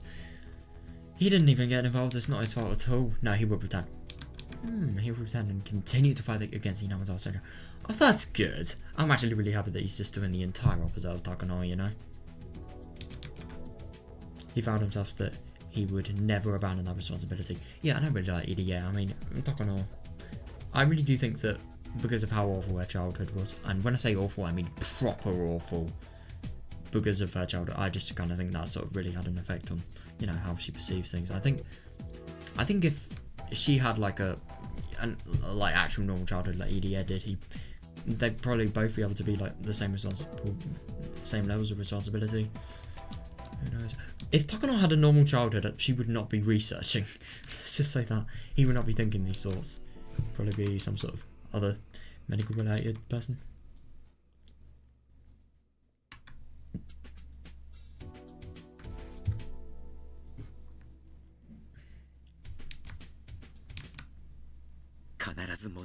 I'll be back, Mum and Dad. Oh yeah. Yeah, good for him. Idiya said his final goodbye and left the director's office. Major. There's a call from the director's office to an outside number. The phone number is the R residence.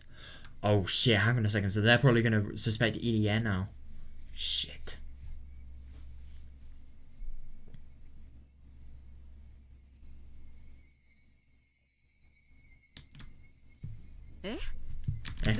What does that mean?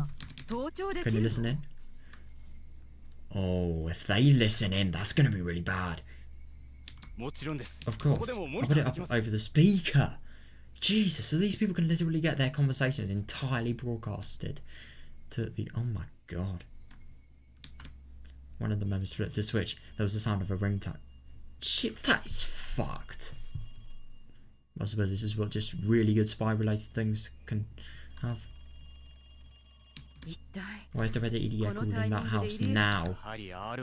Maybe R really is at home and he's trying to let her know that Donitake has been captured. I'll be really interested to find out what Idiya does, and maybe he'll say that to sort of please them and then they'll stop listening or something like that, I don't know. But I do find it really interesting because this is not going... Because Idiya has called and then he's left. So Akazaka is going to know the signal. They're not going to be able to hear anything in which they say, because Akazaka is probably going to... I don't really know how they're going to meet at the same place, but they're probably going to find each other. Or at least I'd hope so. I find it really horrible with Donitake though. They've literally just got him. They've put some gag on his mouth and then they've just left him in a room. Locked, by the way. But of course it's Takano's lot. Does it really surprise you?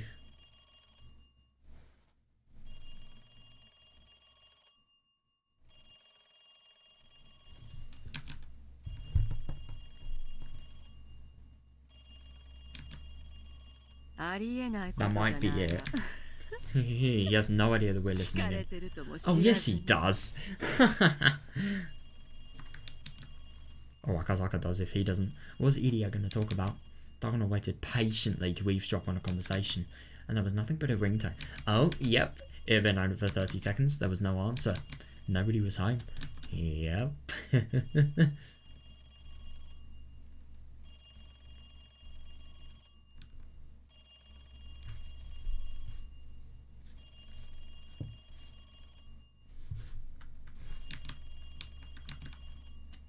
The defender sure is patient. I guess he's sure that she's home. Well, that's interesting. That could actually be a reason that he may not be of suspicion to them.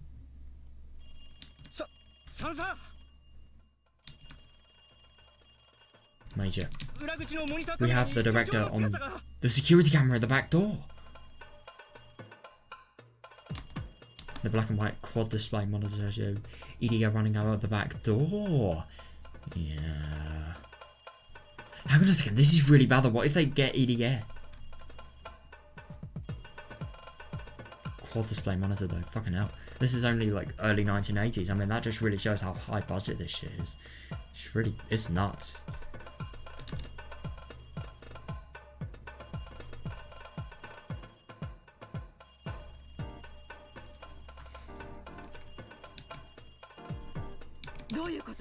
What's going on? Who's calling from the director's room? Dagonoff became utterly confused, but the ringtone continued. Oh yeah, it couldn't be. Dagonoff finally realised what was going on. It's a trap.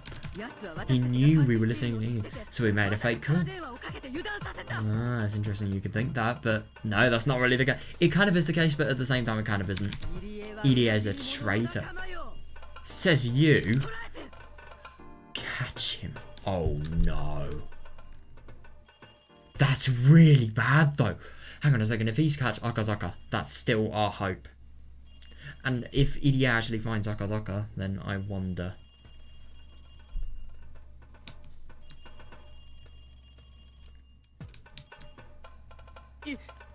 Security room on the first floor. Stop the red Idia. The target is heading to the staff parking lot from the back door. Yeah, if he gets in his car, that could potentially be better. I don't know though.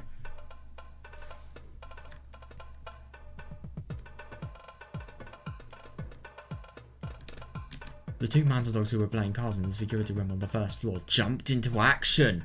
Oh no, Idia's not going to suspect this, and he's not really that fit as well. He may not be able to run. Fuck, dude. The security room was located next to the back door, so Idia was still within reach. Oh no. Jesus, that's really bad.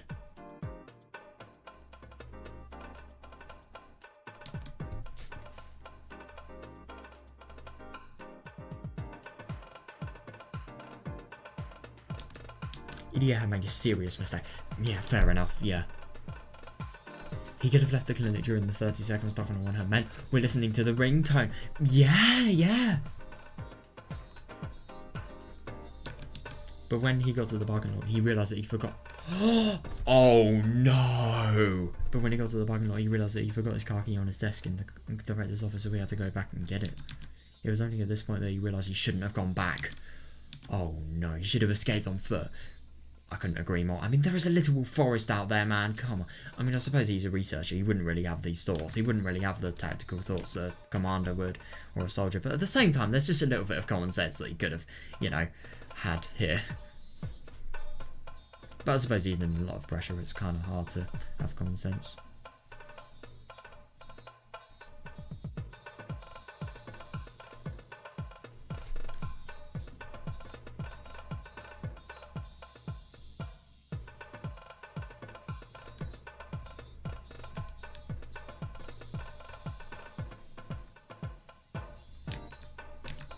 But Idia wasn't used to emergencies, unlike Akazaka. I couldn't agree more. It was a typical mistake any normal person who had never gone through anything dangerous would make. Yeah, although he made mistakes, he didn't forget to call Akazaka. I agree. Yeah. People usually become extremely clumsy when they're in a rush. Yep, relatable. All he has to do was turn the key, but he couldn't even do that smoothly. Oh no, hang on a second. So he has actually got the key. Wow. I'm really surprised about that actually. But at the same time, I suppose, before when he escaped, they didn't know, but now they know, and he's going to try and escape again, and oh boy, I don't really think it's going to work.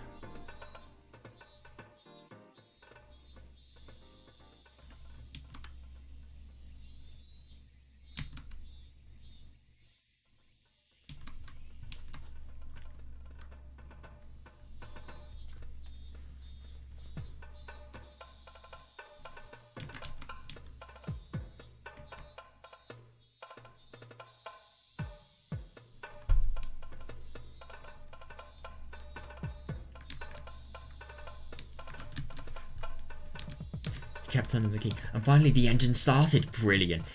Oh, hang on a second. So, Idia still thought that he was alright. That's actually interesting. So he was actually able to get the car keys from his desk. he was able to run in and out and get them, and then get out.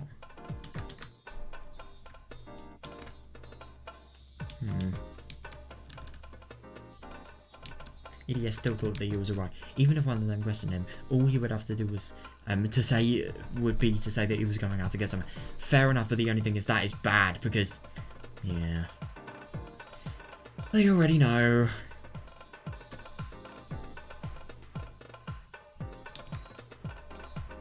When he realised the handbrake on his sweaty left with his when he released the handbrake with his sweaty left hand, he saw two of the mountain dogs dashing out of the back door. But at the same time, he has vehicle advantage. I suppose that could be good. But at the same time, country roads, who knows?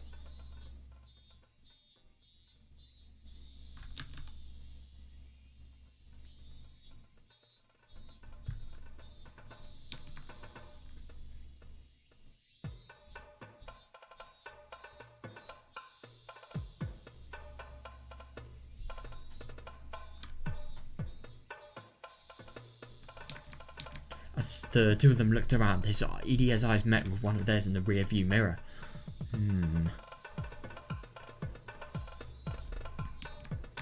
He pointed at EDS car and the two of them started running towards it. The two of them looked extremely serious and certainly not like they were chasing after him. To return a drop pen.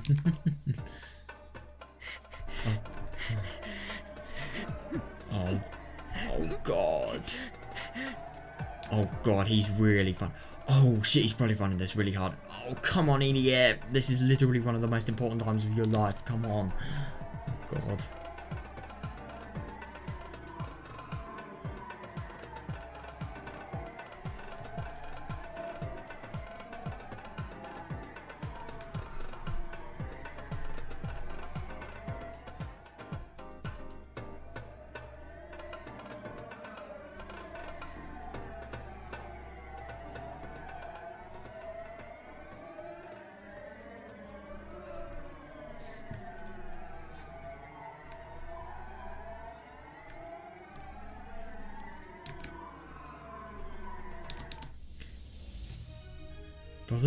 Before the two of them could jump on the car, EDS stomped on the gas pedal and the car took off after spinning its wheels. Brilliant.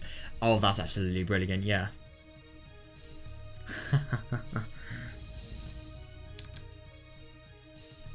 Of course, the dogs didn't give up. Oh god, yeah, this is where it could potentially get really, really bad. What if they crash into him as well, I suppose, and then what if they get the people, then what if they get other units to chase after the wreckage, really? Or even worse, to do it themselves. They got into their own car and started to chase after EDA. Security to base. The director was on the run in his car. Oh no, do you want us to force him to stop? I really wonder how Akazaka is actually going to do any action if they're in cars. I mean, he probably will be able to because of how good he is with emergencies, but still, it would just be really difficult.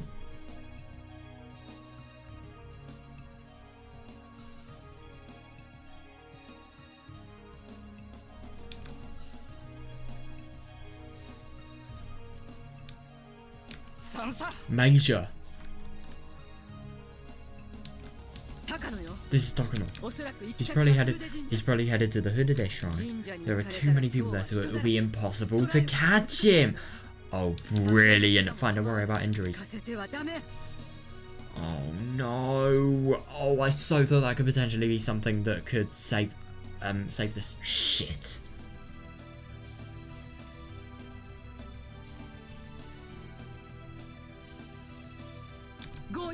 Stop by any means necessary. Shit! That could potentially mean crashing into the car. Oh no, roger that. We'll force him to stop.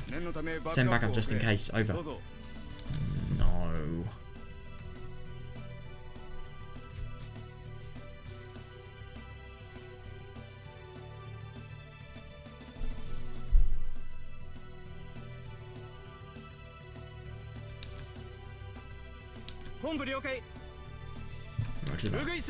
We send Nightingale with backup. But don't wait for them. Stop them right now.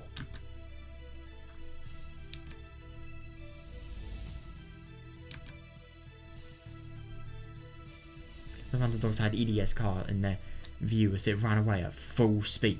Yeah. They have to find a perfect spot and timing to stop him. Fair enough. It's not easy to drive a car when you're a runner. Right. No, it's actually fair enough, but at the same time, he's been living in Amazon for quite a long time, so maybe he knows the area really well. Maybe he wouldn't know the area better than the mountain dog, so I don't think.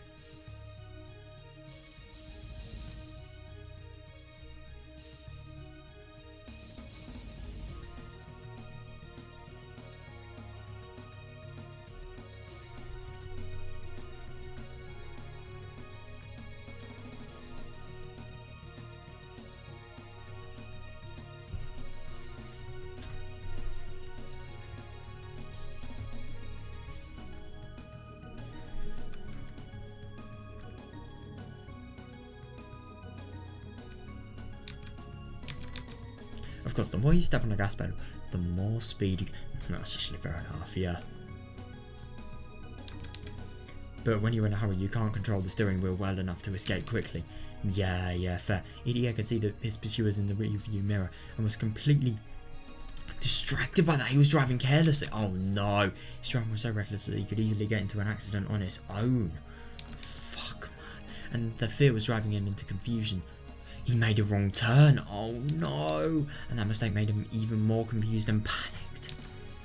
Crap. Yeah, come on, director. Oh, no. You're going to lose your license for driving like that. Oh, maybe you're going to lose your license for, I don't know, driving behind, trying to make the life of somebody endangered?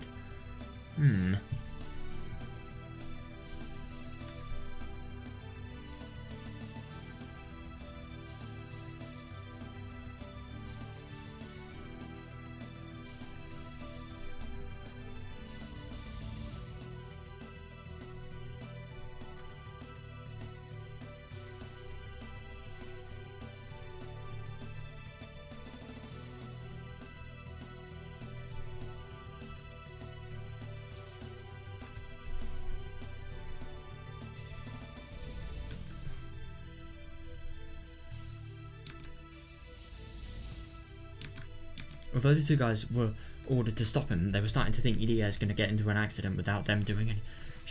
Yeah, that's understandable.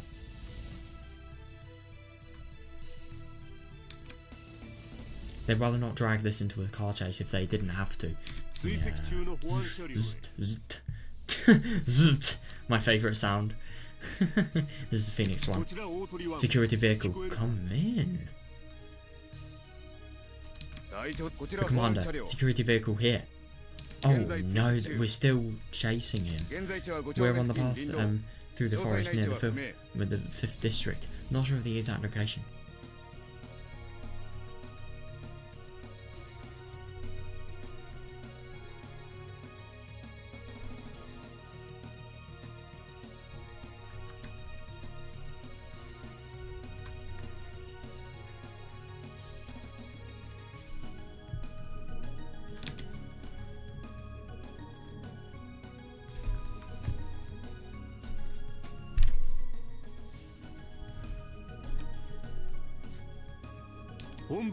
We're heading your way. We're heading your way as your backup, as per HQ's orders. Estimated time of arrival is in 15 minutes. Don't wait for us. I don't think we'll be there in time. Yeah. I mean, maybe... The only thing is I think when backup's there, could potentially be fucked. I don't know though.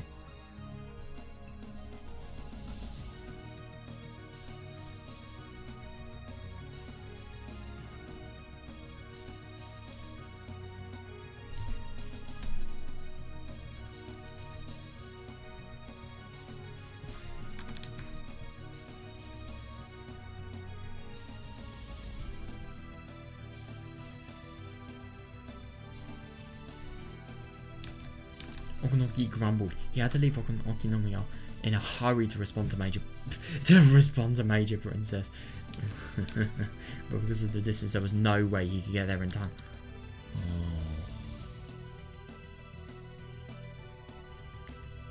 Oh shit, that's actually kind of bad for him. So I suppose if he has to respond to Takano and then do this car chase related thing, that's going to add a lot more time. So I think EDS definitely going to be safe.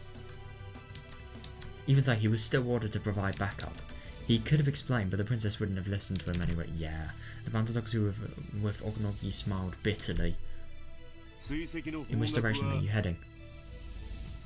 In the worst case scenario, we'll end up leaving town.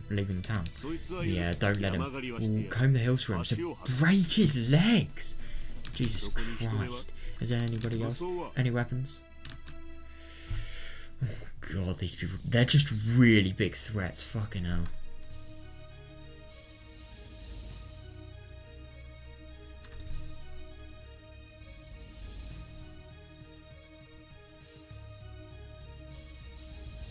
Hang on a second, I forgot Okinomi is not like 5 minutes away from here. No, it's a fucking hour away. Okay, that's actually really good though, so yeah. I suppose at the moment he's already...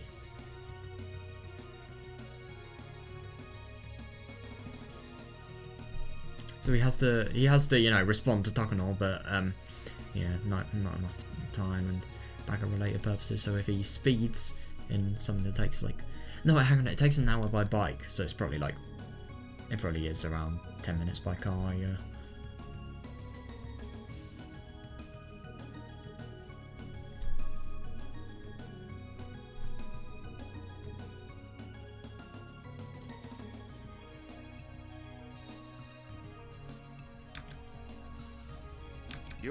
It's in the middle of the forest.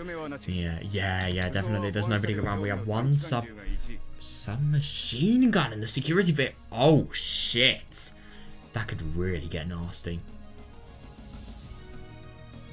Hang on a second, if they can't kill Idia, if they've actually been ordered not to, that could potentially be a lot better because that will eliminate any chance of using weapons.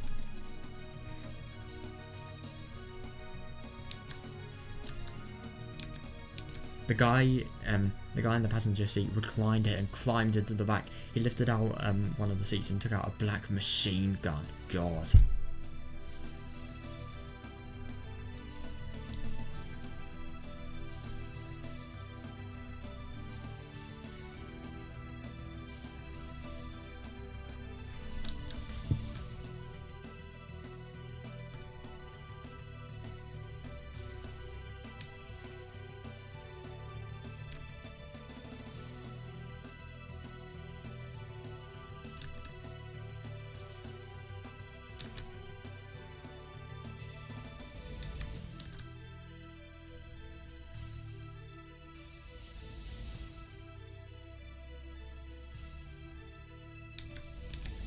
The paint on one corner was coming off and the shiny silver metal was exposed. Wow, it was a machine gun, but it didn't look as powerful as an ordinary one. Oh, that's actually... Yeah, that's good enough, I suppose. Well, that really is old. Or maybe it's just been exposed to really bad conditions, who knows. However, once the dog extended a shoulder stock and set it in place, the weapon looked far more vicious. Oh.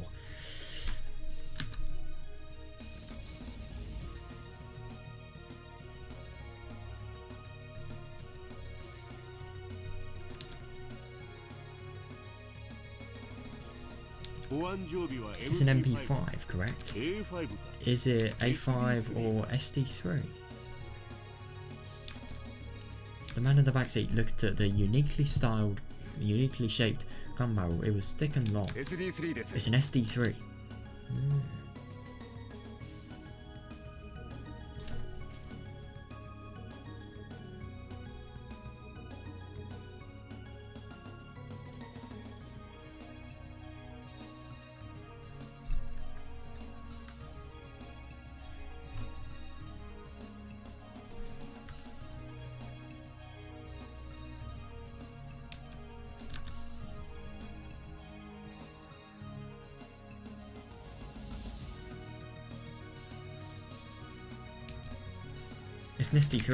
It has a silencer as well. Oh no. Oh, that's really bad. I didn't actually know you could get silencers for machine guns.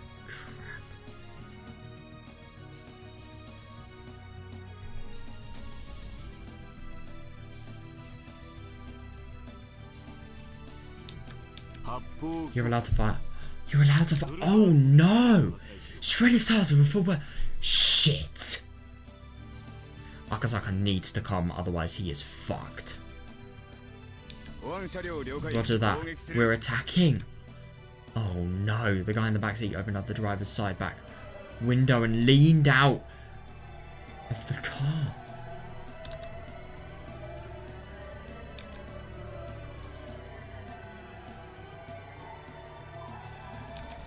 His sharp eyes aimed at one of the tyres on EDS vehicle. It was a straight road. Yeah, EDS car was weaving, but not enough to avoid a shot. The pursuers had his car in their sights. Oh no. And it's a machine gun as well. They're going to get so many bullets. They're not really going to have many possibilities to fail.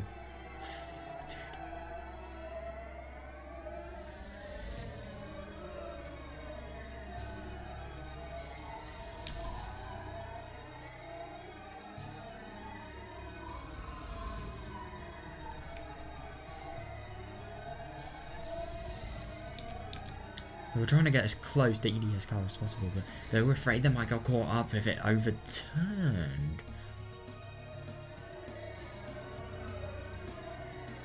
Yeah, I suppose that's actually fair enough.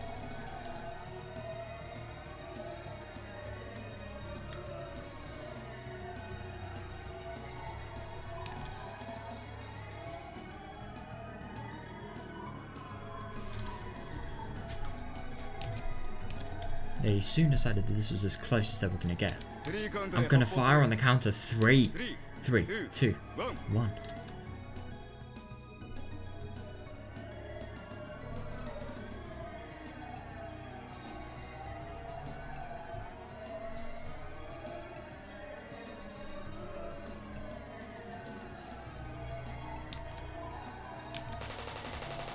Oh no! Jesus, he's fired so much. The sound of the machine gun made was a lot quieter than what people would imagine. Fair enough, yeah. But its power was unimaginable. Oh my god! That's ridiculous. That really is powerful. Fuck, dude. How is he gonna get out?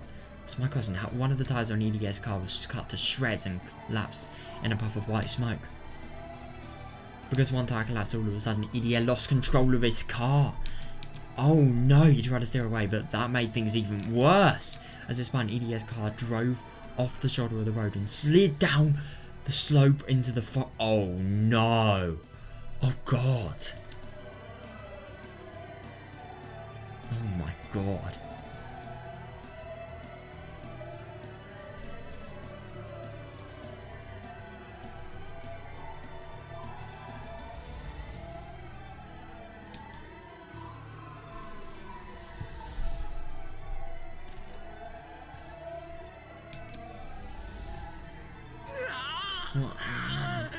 Oh no. Oh god, that sounds painful. Shit. Oh no. Dude, if he gets wounded, so we can't actually... Oh, this is bad. Akazaka, if Akazaka doesn't come, he is fucking dead. Maybe the friend group are going to come as well, who knows. Shit, dude.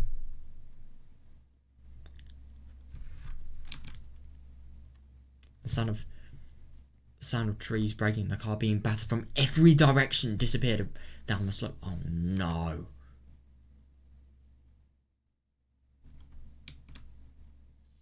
The pursuers stopped their car and looked down after it, but the plants were growing so high that it was almost impossible to check from there.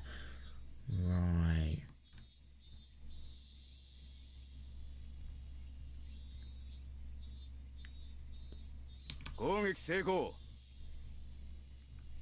The attack was a success. The target vehicle went down the slope. It's possible that the driver was dead. Oh, he isn't though. He isn't though. But at the same time, if they think that Idige's dead and he doesn't move until they've fucked off, frankly, that's good. That's not so good. I mean, of course they wouldn't let it slide, but shit, dude.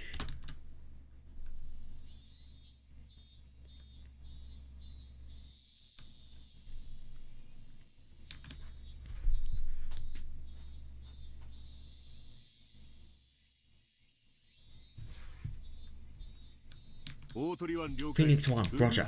Nightingale's in the area. Oh no. If you're lucky, you'll run into them. We aren't even close. I'm counting on you. Good luck. Oh god, when Nightingale's in the area. I forgot what Nightingale does. But,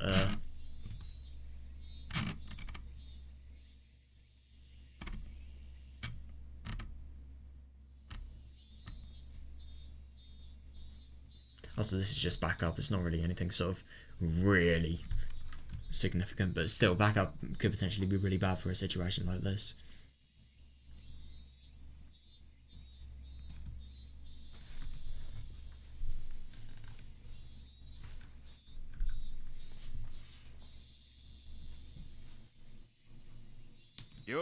Roger, ending transmission. Let's go.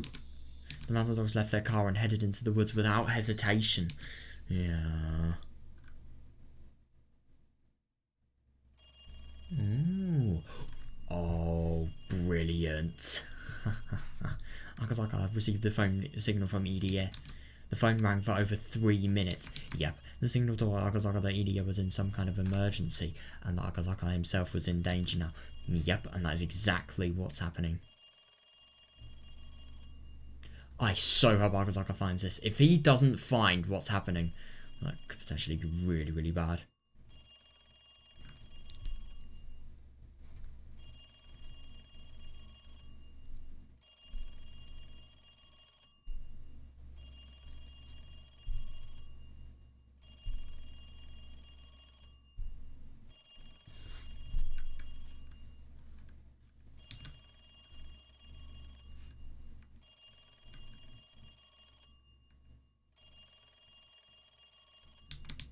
Takano made a mistake. Yep.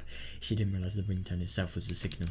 Yep. She assumed somebody staying at the house would pick up the phone eventually. Her error allowed Akazaka to perceive that extremely important forewarning. Yeah, I couldn't agree more. Oh, brilliant. Akazaka waited for exactly 3 minutes, then ran downstairs quite quickly. Yeah.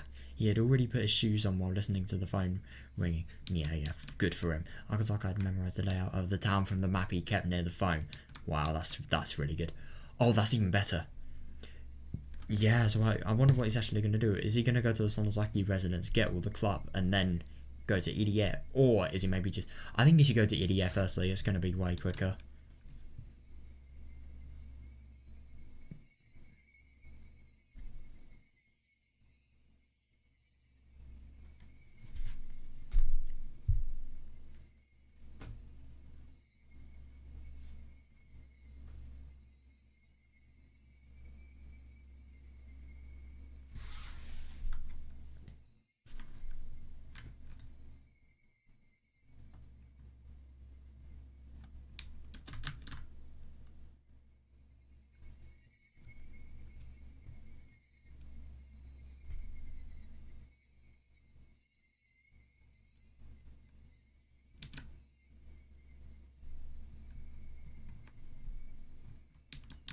People would be surprised to see a stranger coming out of this house, but Akazaka didn't care about that at the moment. Yeah, fair enough. He had to go to the Sonozaki residence immediately.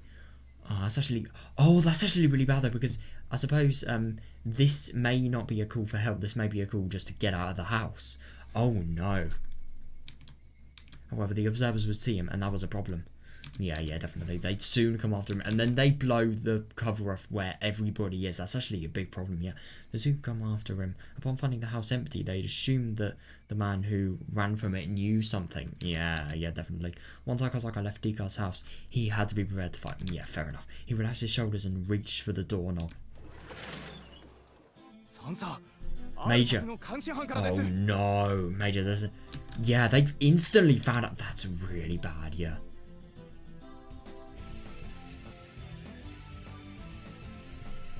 God, I love this soundtrack.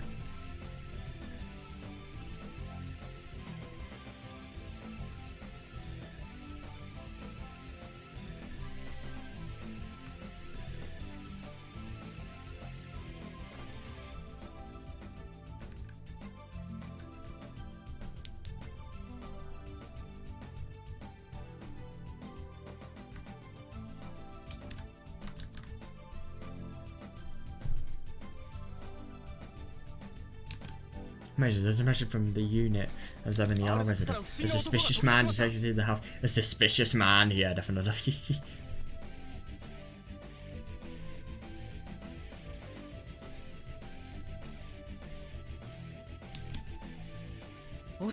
A man?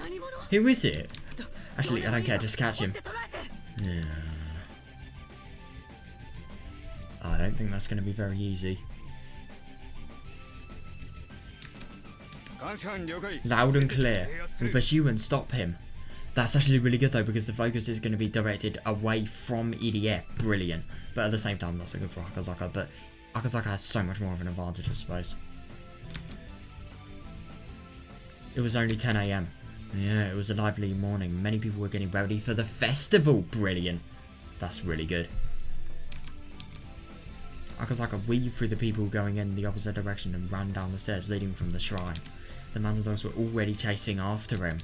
There was a significant gulf between the happy faces on the villagers and the serious faces on Akazaka and his pursuers. Yeah, fair. He could hear them coming up behind him. He didn't even need to turn around to check. Fair.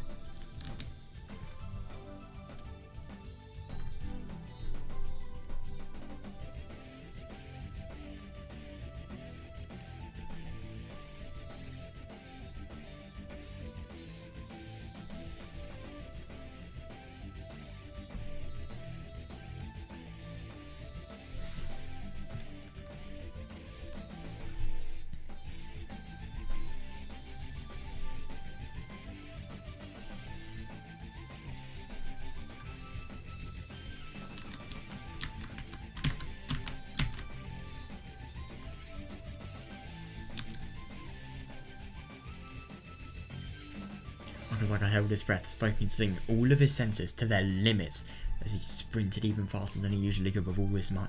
Oh, brilliant. Yeah, good for him. Wow. And I'm assuming when he says sprinting even faster, that is really bloody fast.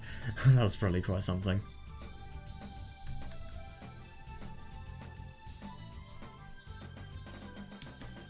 The success rate of an escape depends on the distance between the pursuer and the pursued. Even a little distance makes a difference. Fair enough, yeah.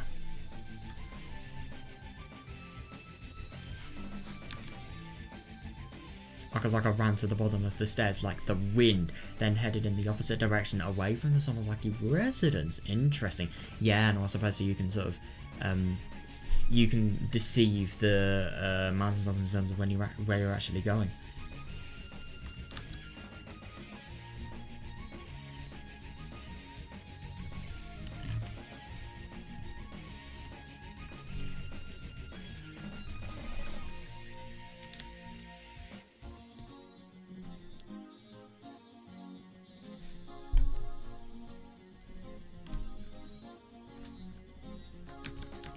Of course, this wasn't a mistake of his. Yeah, definitely. He just wanted to lose them.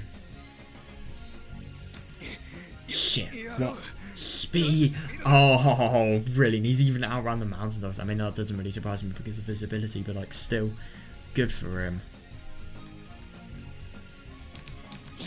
Does he have wings on his feet or what?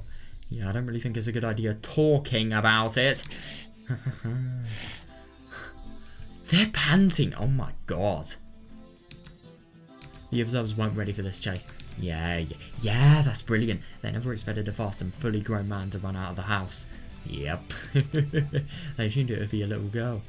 Yeah, fair. That assumption was their mistake. Yeah, you are. Sorry, this guy's going to give you a real run for your money. To be fair, backup does exist. He isn't completely in good hands, in safe hands yet.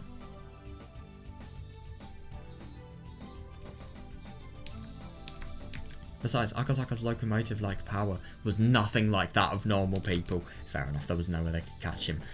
Brilliant. But at the same time, they could have backup. Who knows?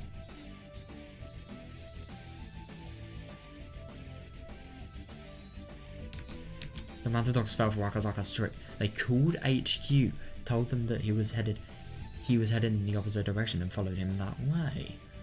Oh, I wonder what the trick is actually going to be, though. I wonder if maybe Akazaka is going to head the opposite direction to what the opposite direction was here.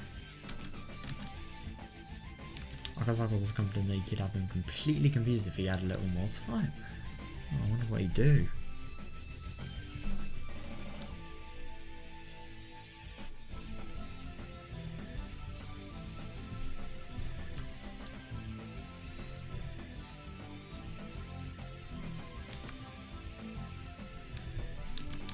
Not only that, he could have attacked them individually. Fair enough, yeah. Were there 3 pursuers? No! There were probably 4 of them. There are so many more than that, I'd assume, just because of backup. His mind, body, and skills were all in top condition, so it should be possible for him. I agree, yeah. I think it's really... Usually, underrating oneself is dangerous, but Akazaka was above such an immature level. Yeah, definitely. Resisting violently a place other than its destination might prompt them to waste manpower and time. Yeah. But Akazaka wasn't so sure of the real meaning of EDS phone signal. Oh, that's actually fair enough. Yeah. They were at a severe level of an emergency. Akazaka had no time to wait, so he had to get to the Sonozaki residence. Yeah.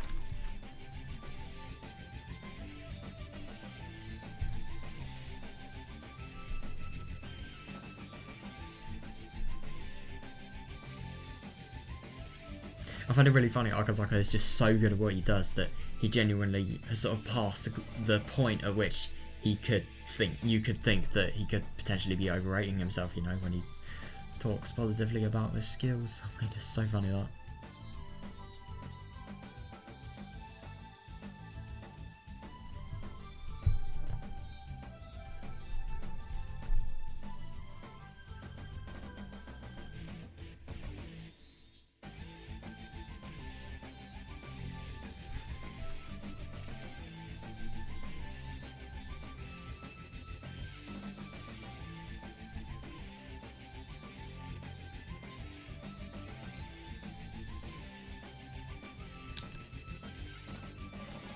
They were at a severe level of emergency. Akazaka had no time to waste, so he had to get to someone's lucky residence. Yeah.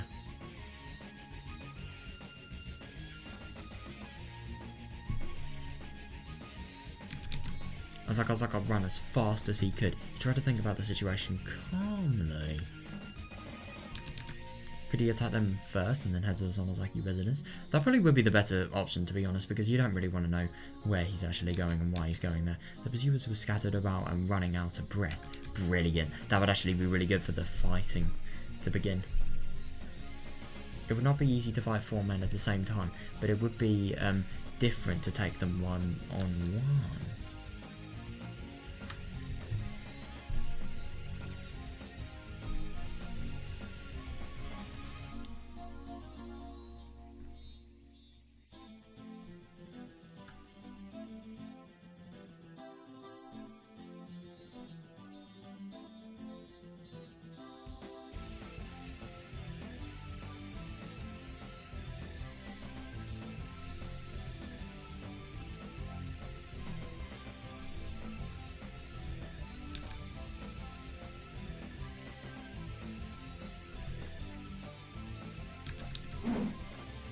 Oh shit, when Akazaka decided he had a high enough chance of winning, he took a deep breath and made a U-turn around a street light.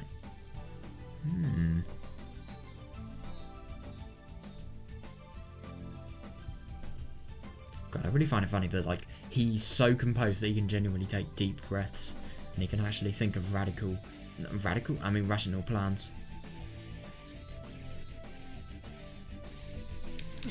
What? Yep. And you are gonna be so destroyed when you realise how strong this man is. The landlords were surprised to see that the man who was running away from them was now running towards them. They were preparing themselves to fight.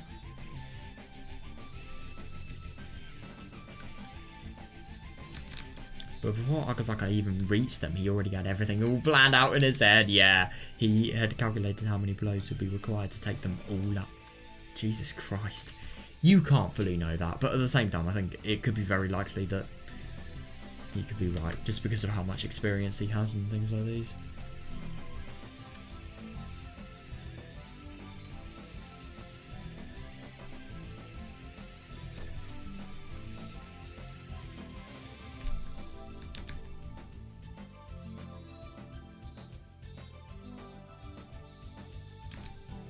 But his calculations were wrong. Without even needing a second blow, the first pursuer dropped after one of Akazaka's legendary armor-piercing punches connected with his face. Ow! Oh my god. And while the first was still in the air, his second armor-piercing punch took out the second pursuer. Jesus, these people are so fucking strong. And yet, he's literally treating them as if they're, I don't know, like, dolls at this point. Jesus, dude.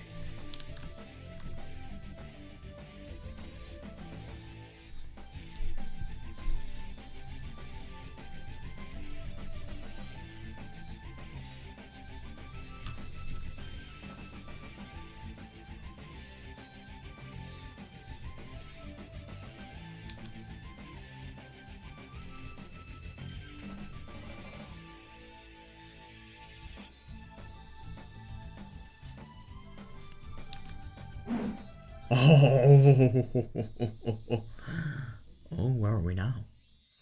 Oh, there was a chorus of cicadas, which woke Idiot up. Oh, wow. He needed a little time to realise what had just happened. His seatbelt had saved him from the serious injury. Yep, this is why you wear your seatbelt, kids. Oh my god. I'm actually really surprised that in a situation of that much emergency, he would still put his seatbelt on. That's actually really good, though, because, yeah, it had. However, it was sheer luck that the metal parts of the seatbelt didn't get tangled and that the door didn't become warped. Yeah, that's actually fair enough. Oh god. Oh, where are we now?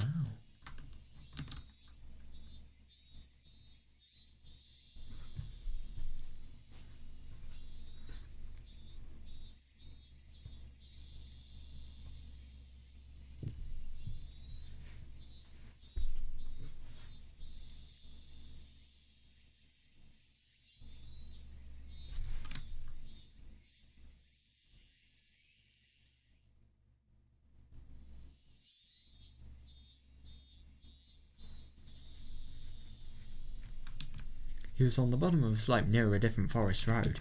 Idiot endured the pain and removed his seatbelt. Oh god, so hang on a second, it even hurts to remove his seatbelt. He got out of his car soon after. He heard somebody walk. Okay, so it isn't really that bad. That could potentially be bad though, or if that's Akazaka then maybe not, but he still needs to hide, just because of who it could be.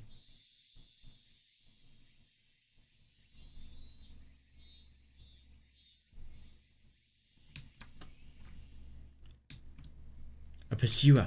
He couldn't get caught just yet. If he was captured, it would be impossible to rescue Tomitake. Yeah, definitely, yeah. Not only that, nobody would ever know that Tomitake was captured in the basement of the clinic. Yeah, I couldn't agree more. Yeah, and that's what happens every single year. It's just Oyashiro-sama, man. Just another unexplained death caused by a Sonozaki family.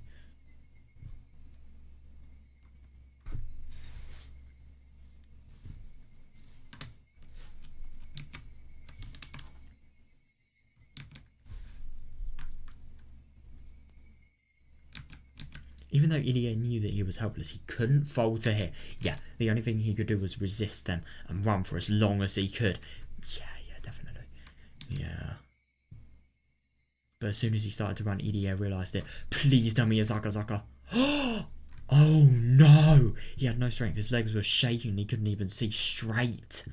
I mean, heck, he literally has been in basically a car accident. It doesn't really surprise me. Fuck, though. That is bad.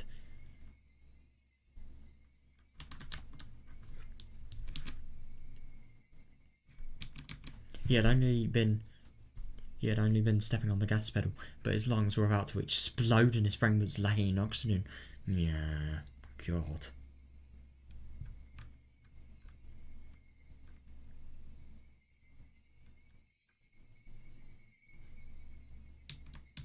It had to be that certain type of exhaustion that came immediately after hyperarousal.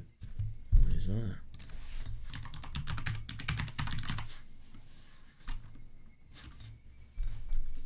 Oh shit, it's PTSD.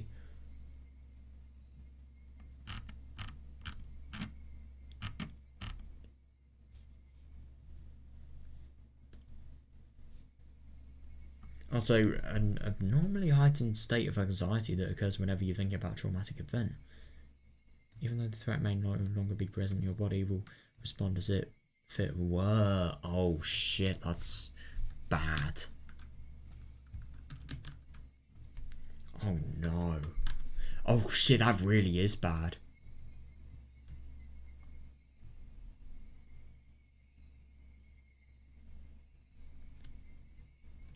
It had to be that sudden level of exhaustion that came immediately after Higurashi.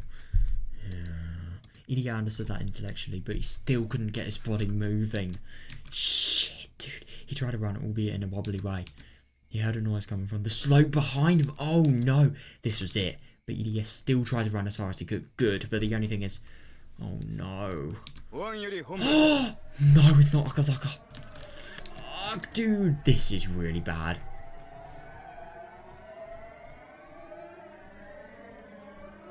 How is he going to get out of this? I genuinely have no idea. You just have to open Akazaka. I mean, you really do. Security V2 HQ. We found him. He's injured. We'll capture him. Oh no. Idiot heard the voice of his pursuer. Yeah, shit, he thought, what can I do? I have to run, I have to. Maybe you could hide in the car. I know, of course they'd see you. Oh, I don't know. If you played your cards right, then... And if you got insanely lucky, maybe you could hide, I don't know.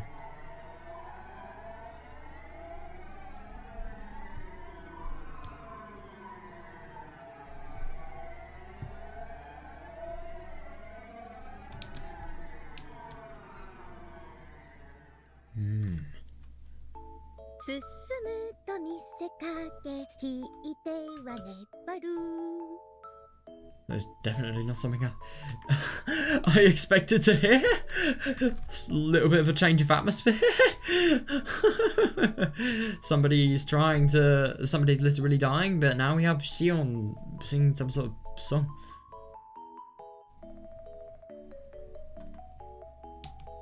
Carve into your hearts the spirit of retreat. Shion-san, what is that song you've been singing?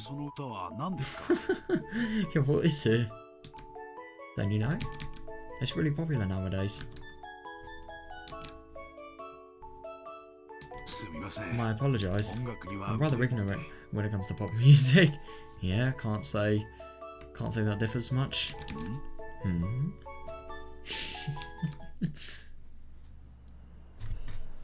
Oh my god. Oh, that's brilliant. Kasai. How could you get a better man for the job? Oh my god, this guy is a literal fucking gangster. He is buff. He is definitely going to be able to, you know, give EDA a massive advantage. Oh my god. There's a wrecked car ahead. White smoke was still visible, so the accident must have just happened. Brilliant. I mean, not that the accident just happened, but brilliant that he could potentially help. Because I slowed down. What is it? Oh, jeez.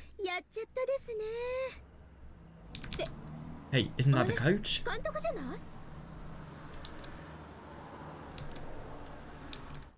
Their car stopped.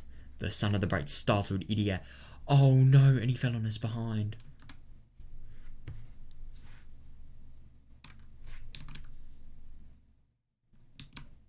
Idia was obviously the one who had been in the accident. Yeah, definitely. Hey, coach.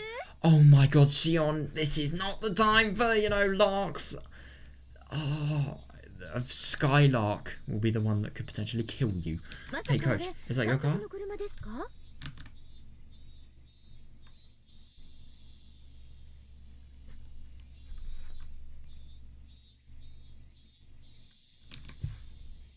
Hey, coach, is that your car? Shion-san.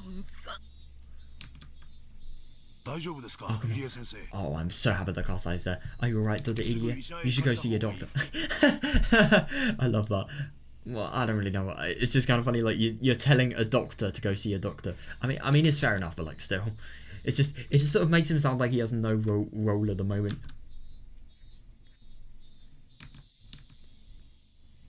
But I am a doctor.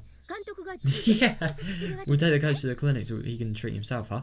You should not take him to the clinic. That is actually really bad though. The only place he can get like immediate healthcare is, you know, really fucking dangerous. Oh, you're gonna have to tell Shion and Kasai. Hang on a second, if Kasai's there, he can maybe save Takano. No, not Takano, the other one. Tomitake. That's brilliant. Can you stand up? I'll take you there. No, not the clinic. I can't go there. Yeah. I have to go to the Sonozaki residence. Oh. Yeah, fair enough. Coach, what's going on? This isn't good. No. Because I looked at EDS car and then looked around the area. Then he whispered to Shion. Shion-san, he must be in some kind of trouble. Oh no, don't. I mean, okay, because he's in trouble, they're probably going to they're going to, like, apply his demands. Apply his demands, kill me. They're probably going to listen to him, you know. I hope they do at least. Shion-san, he must be in some kind of trouble. What kind? There are bullet holes in the Idiot's car. Yeah. They don't seem to be from an ordinary handgun. Yep. Yeah. I'm really happy you can spot things like that.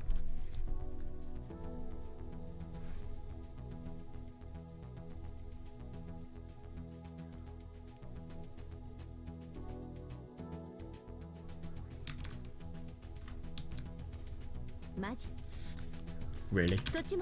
You take that end. Let's get him to the main house. Brilliant. That's absolutely brilliant. If they can maybe get the Sonozakis... Because the thing is, this is a secret information operation to keep in mind. Maybe they're gonna... Maybe they're not gonna interfere. Who knows? Really, you take that end. Let's get him to the main house. The two of them loaded EDA into the back seat, got into the car and left into a hurry. Oh, that is brilliant. That is absolutely brilliant. We have to ask the coach what's going on. He can't go back to the clinic. I wonder what he means. Oh yeah. Oh, they're definitely going to learn a lot.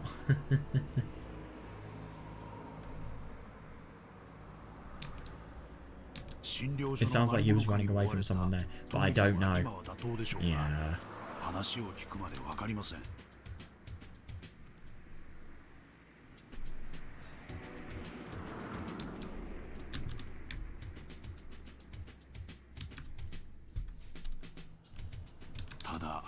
It's obvious that he was involved in something dangerous. Oh, he wasn't involved. He was the byproduct. No, he wasn't byproduct. He was the person being affected by the other people that were involved by something dangerous. With something dangerous, I suppose. I don't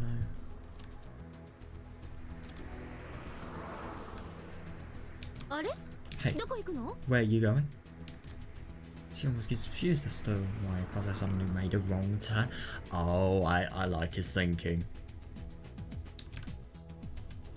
So the EDS pursuers aimed for the tyre of his car. They wanted to capture him alive. His pursuers are likely close by. Yep. Yeah, and I think it's really good because he's really good in terms of thinking like this, yeah.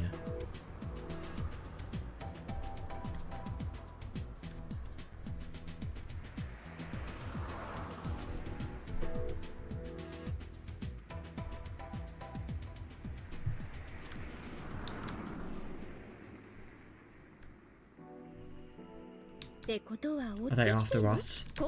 There's no car behind us and nothing in the air. In this area, it would be impossible to follow. Unless they're tailing us. Yeah, definitely. Yeah.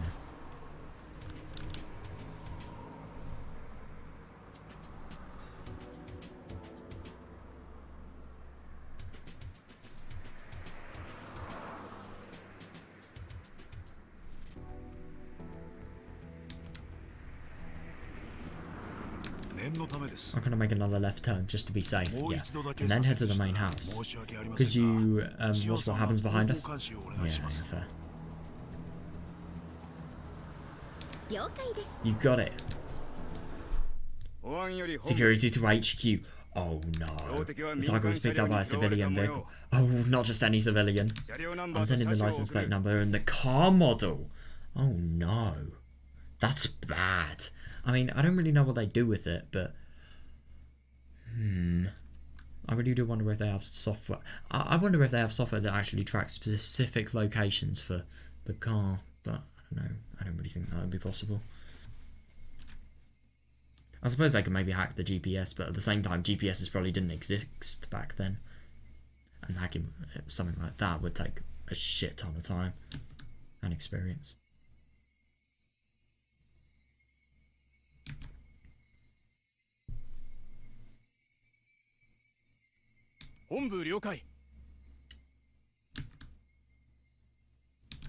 Roger that. Nightingale, your target is a civilian vehicle now. Yeah, definitely. Search for it immediately. Try to catch the idiot alive. Neutralize the civilians as well. Dead or alive? Oh, shit. God, they really will kill anyone now. I mean, they really are sort of... The more they kill, the less boundaries they have. I've kind of noticed that. Yeah. It was only Domitake, and then it was Irie because he interfered. And then it was Kasai and Sion as well. Like, God, one person to 4 people.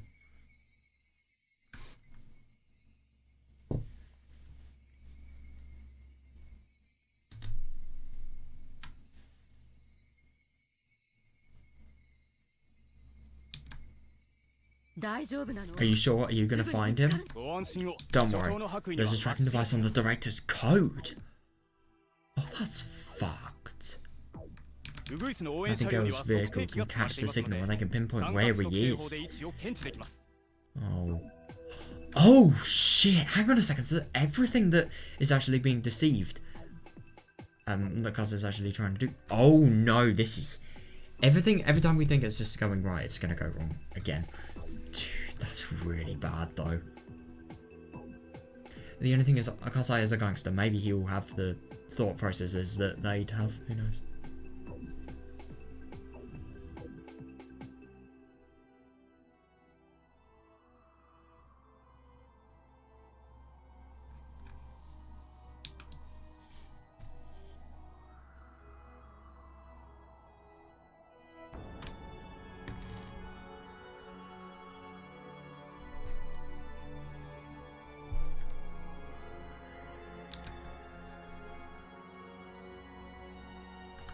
Idiot was lying in the back seat, wearing his white coat.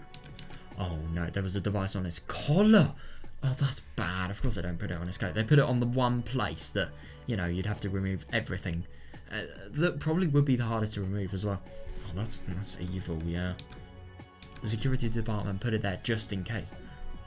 Oh, that's actually really interesting. So, yeah. So no matter how hard Sion tried to look for anybody following them, the enemy already knew exactly where they were. Yeah, yeah. And that's actually really bad. They can plan to sort of, you know, they can do like an ambush. They can have one in front, one behind, maybe no exits left or right. Yeah, they can corner them very easily. Shit, dude.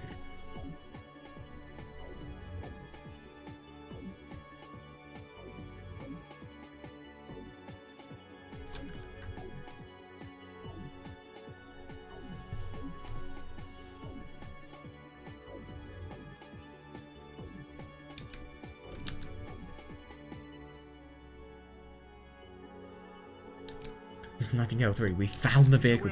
It's just mainly come by the waterman. Oh god. Hang on a second. This is even worse because they're gonna know. They're gonna know that they're going to the Sonosaki's and they may raid. Oh god, this is just gonna get worse and worse. There was a map of Hinamazawa on the table in the security room. Oh, the path by the watermill led to a certain private property. Oh no. Yeah, it belonged to the Sonosaki family, and the Sonosaki residence was the only building on it. Yep.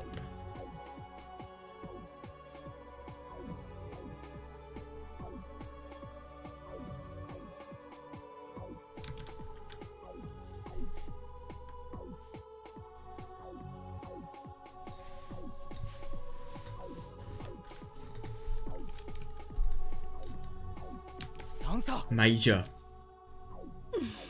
Oh god. Oh my life, right in the trap.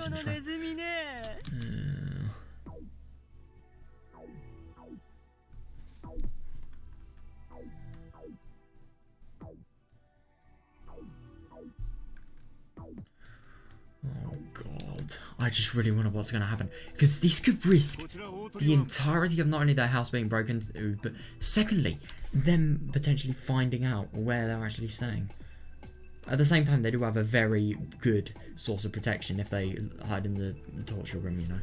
This is Phoenix 1. Nightingale, don't head in yet. Phoenix will join you in just a little bit. We'll go in together. Oh, God.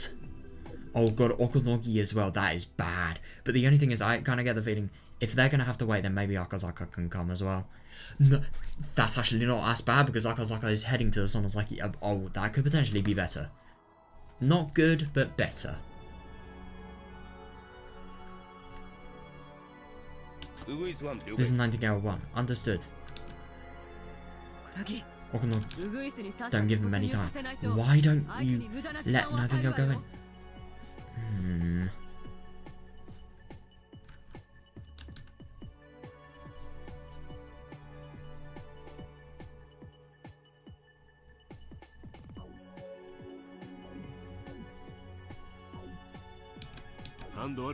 Just bad. Connection. Oh boy, somebody's. Nobody listens to me. I wonder why. Damn, man's rebelling. Yeah. That is absolutely brilliant. I never realised that, but that is going to come in so handy. Oh my god. The Sonozaki family's basement had a security system which displayed images captured from the various security cameras on the property. Oh right. That is a really odd place to keep security cameras, but it definitely works in this case, I suppose. Wow. They're really prepared for every extreme the Sonozaki family house.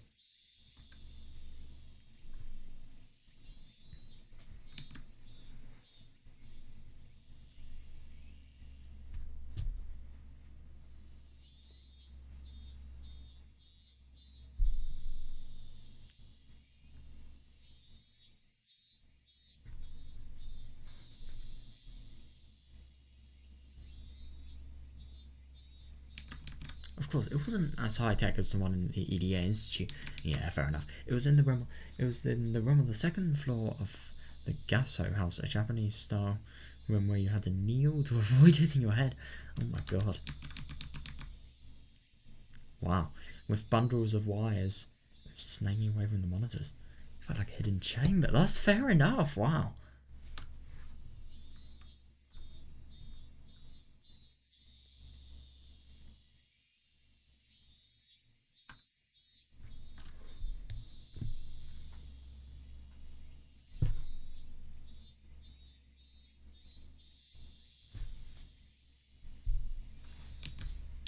There was electricity and a phone nearby, and although it was in a basement, it had all of the basic amenities of the Sonozaki residence. Damn. I think that just really shows how well connected they are and how rich they are, let's be honest. They can even have fucking phones upside down, underground.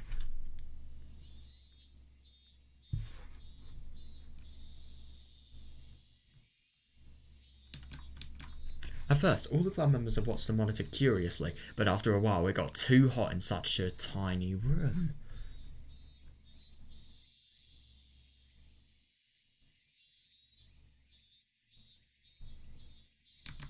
Nyon and Nena stayed in the room to observe the monitor. Brilliant. Mi-chan, look, there's a car. Yeah, definitely. I mean, this is the car of the good guys, but I suppose, yeah. And then they're gonna find out.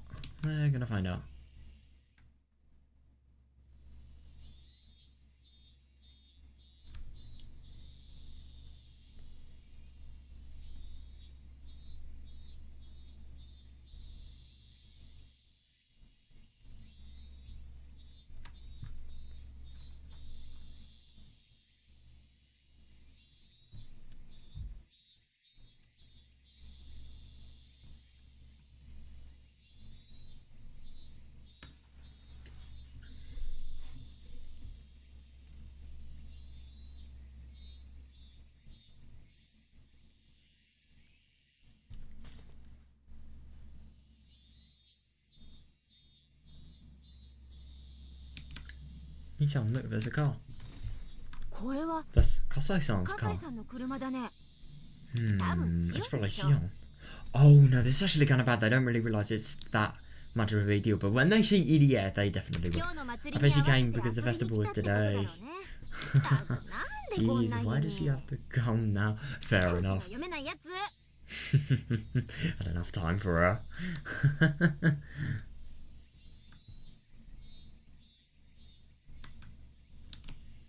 They've only been at the shrine since the early morning. Oh, that's actually kind of bad though. So if they break in, then they're not really going to get any sort of real exposure. I mean, they don't realise that, but still. I mean, the mountain dogs I'm talking about.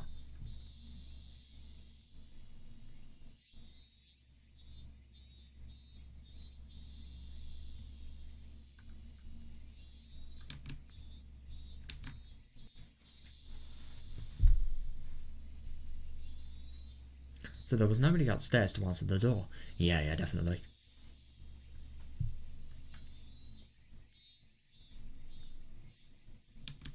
And if Mion didn't answer it, Xion would think that nobody was home. Yeah, definitely. And I think it's definitely a bit of a bad situation at the moment. Yeah, she's going to have to. Mion wondered if she could tell Xion what was going on. Xion could be helpful sometime. Oh, yeah. Kasai-san's car stopped in front of the gate. Somebody was getting out of it. Yeah. Huh? Mi-chan, look, isn't that the coach? Yep, and now you realise how fucking urgent this is.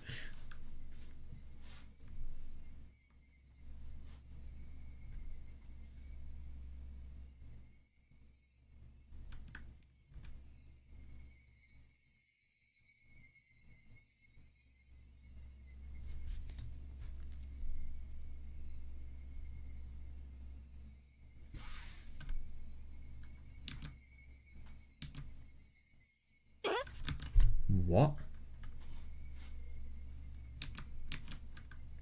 They saw Xion and Kasai holding EDL on the monitor.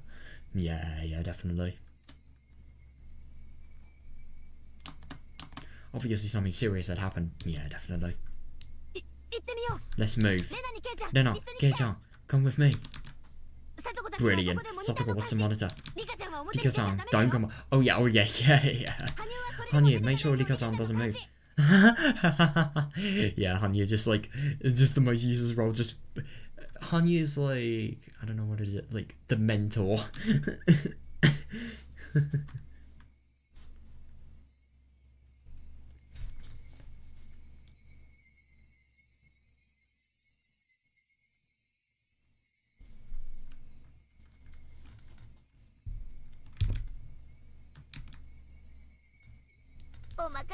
Leave it to me. Yeah. I've got it. Me, that's not No, I know. Maybe Okonogi had made the right decision. If he had let Nightingale go in as Takanova order, it would have been on the monitor. That's actually fair enough, yeah. Okonogi ordered them to stand by until another unit arrived, so they waited. So Mion didn't notice that the enemy was about to attack. Shit. Oh no, that's true, yeah. I wonder what they're going to do though. I really wonder what damage these people can actually do when everybody has sort of been locked in the basement, and then after that, I wonder what's going to happen, basically, I really do.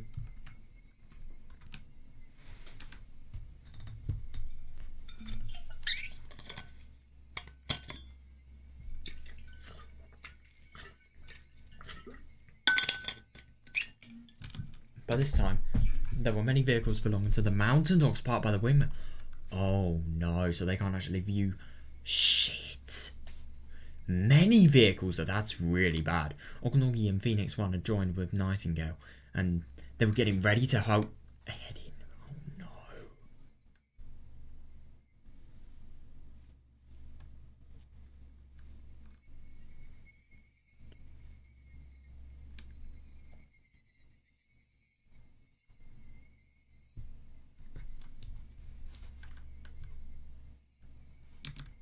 However, it had been a good idea to leave Satoko to watch the monitor.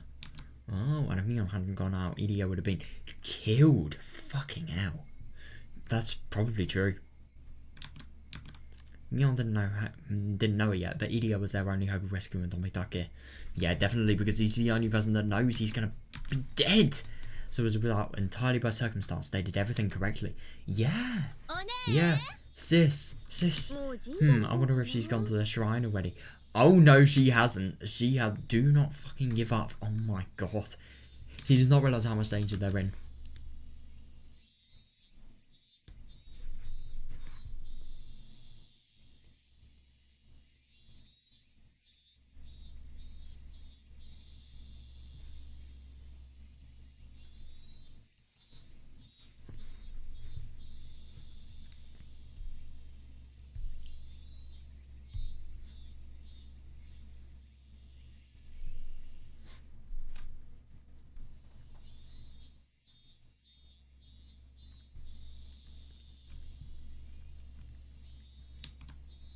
I wonder if she's gone to the shrine already. Sion! Where did you come from? Oh, you were in the basement, weren't you? Yeah, definitely. That is not good. She doesn't realise how many people could potentially be watching and hearing her say that. Shit. I thought the heck you were playing down there.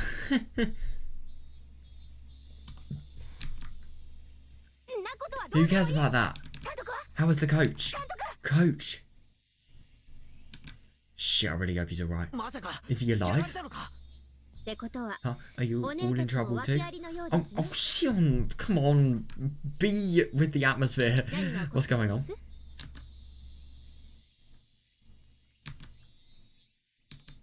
Sion, listen well. It's like this. Oh no, then I should not say now. Coach, what happened? Oh yeah, I'm actually really happy that Casey did that. If Lena said anything, the Mountain Dogs would have been able to pick it up. They don't know they're being spied on. Oh, I'm sorry. Mountain Dogs got Tomitake-san. Yep. He's in the clinic's basement. Yep. I got into an accident while they were chasing me. Yeah. Oh god. I think it is so good that he's actually saying this because, yeah, even if he does die, at least the next ones can be saved, I suppose. I don't know. It's really hard. It's really brutal to put it like that, but I suppose it could potentially be true if he does die. I don't think he will die, though. Oh, you don't know, though. He's going to be very ill, but not very ill. He's going to be very... It's going to be very hard for him to recover, but he will. I'm sure. Oh, I'm sorry. The Mountain Dogs are Tommy Dogs. EDA explained everything he could while enduring the pain. Oh, God. Everybody was happy to see himself, but Mion's expression quickly grew stern. Then she asked Sion a question. Is anybody after you? Yeah. Nobody was following her. Oh, no. That's so not true. Come on, let's go in. Yeah. Kasai has the good spirit. I have a bad feeling. Yeah.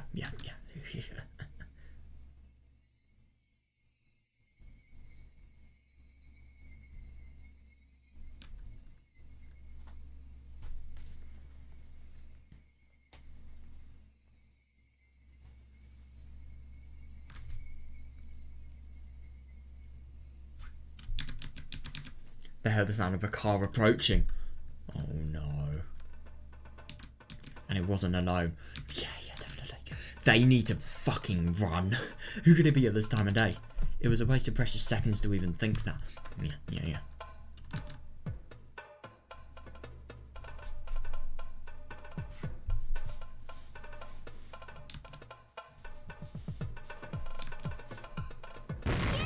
You idiot, they are after you, Shion. They are, yeah. I'm telling you, nobody was following us. You should probably look behind you, you know.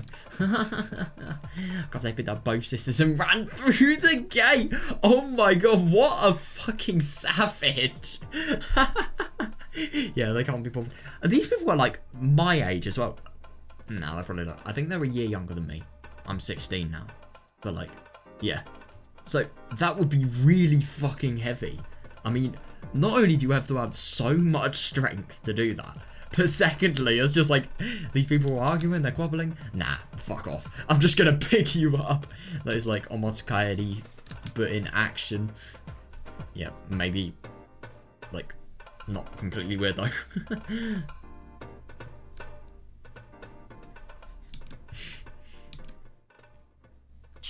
Let's go to the basement. Yep, it'll be safe there. Yep, he has the good ideas. Mion-san. There are a lot of strange cars approaching. Yeah, definitely. I see Satoko's not doing her duty very well. I know. Go back to the basement. I'll shut the door. Where's Rika-chan? No, don't talk about where Rika is. Oh my god. I mean, I suppose they do need to know, but what if the mountain dogs are listening? I'm just so paranoid if the mountain dogs are listening or not. Because they could potentially listen. I don't know.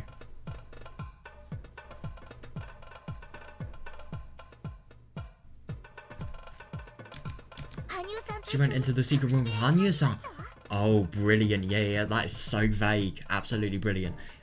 There's a secret room. There are a lot of secret rooms, actually. You'd have to look a long way. I mean, I suppose you could even go down the well if you were really... Shut up. I don't really know. You could... There are a lot of places you could go to in that basement. Just don't go down the well, please. God, things like that. Wells like that, they must be terrifying. This is Nightingale 6. We found the target. Some of our friends are there too. Oh no. Oh god. I was hiding there. I know. Oh no. Right. Jiros. Oh, yep. That's actually kind of funny with Tomitake, I suppose, but like more over Takano. Takano. I don't fucking know. But more sort of talking about Takano here, because yeah, Tomitake isn't really the one that's sort of responsible for the whole whereabouts of everybody else. It's more like, I suppose more Irie, more Akazaka as well. But more them, really.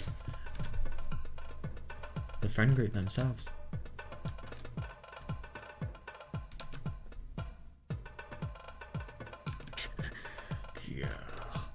Oh shit, so he's actually hearing this. Tomitake was lying on the floor in the security room. Oh god. His hands and legs were cuffed, and there was another pair of handcuffs to connect them. Jesus Christ. Oh my god. Leaving him bent backwards on the floor.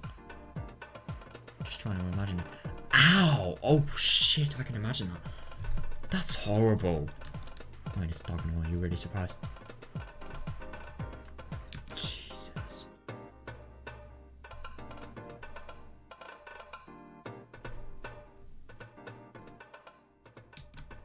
He couldn't get up or even turn around. Yeah! Takano laughed and poked Tomitake's side with the toe of her shoe. What a bully. Fucking hell. Oh no, they need to get in as fast as possible. The only thing is, if they lock the basement, that could potentially give them an advantage. And I think that's probably what they're going to be able to do.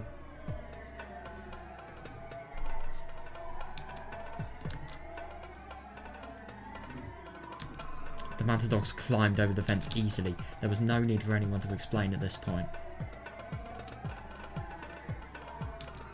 It was obvious that they were the enemy, and that they were the mountain dogs that Rika had spoken about many times. Yeah.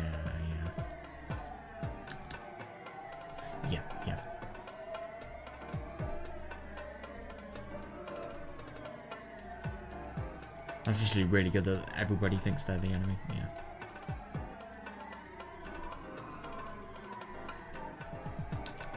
They went through the grove of trees and headed for the entrance of the underground storehouse. I think it's really good that they're going for the grove of trees as well, just the location of this place. It's really not in a place you'd expect.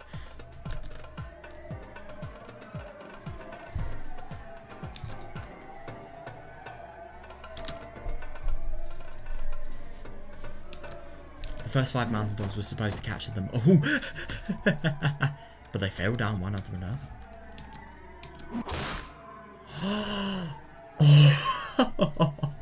Brilliant. Oh, that's so good. Traps. I never actually thought. I suppose they probably. I bet you that anything they've set traps in every area apart from the underground storehouse. But the only thing is, what about when Audio comes back? They can literally kill her. So yeah, who knows?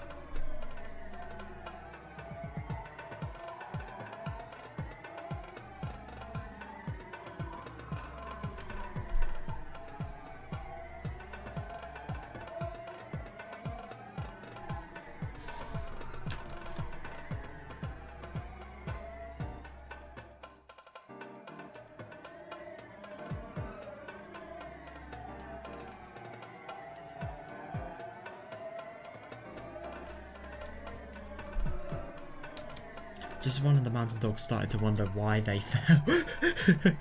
He felt something on his leg. The next moment, he was flying through the air. Yeah, I wonder why.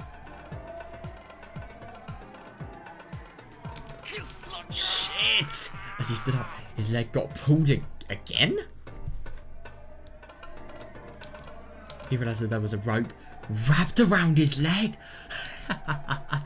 Oh my god. Because of the way he fell. The rope was wrapped tightly around it and it wouldn't come off. Oh, that's actually... Yeah. I wonder how the rope actually came onto his leg, and I also wonder... I mean, I suppose you could definitely do this. But...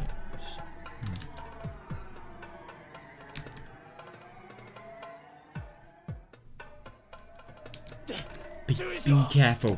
There are some traps in the bushes. That's why you don't go searching in the bloody bushes. Literally go anywhere apart from there. Sadako had set up loads of traps in the bushes. Brilliant, that's actually really good. After all, she wouldn't just sit around all day on an empty property. Oh, that's understandable. The club members headed into the underground storehouse one after another. The mountain dogs couldn't do anything, although they did see them. I know!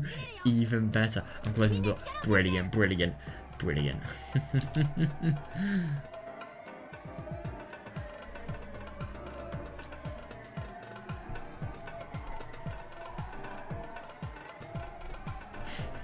Oh, I just love that the mountain dog was literally lost to a 10-year-old kid. Out of everything. They couldn't even, I mean, not even a, what is it? I don't know, Tommy Tucker is probably in his mid-30s. Not even a man in his mid-30s could sort of sort of play them, really.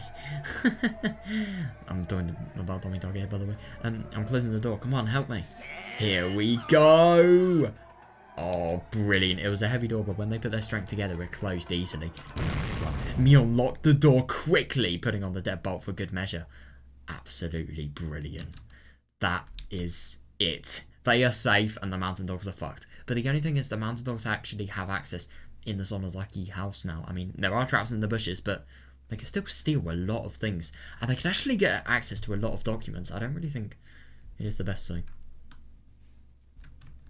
Hang on a second, that's actually really bad. Orio's drawer the key for the storehouse. If they find that, oh my fucking god, that's scary. Because it may be likely they'll loot the house. Oh no. Who knows, we'll find out.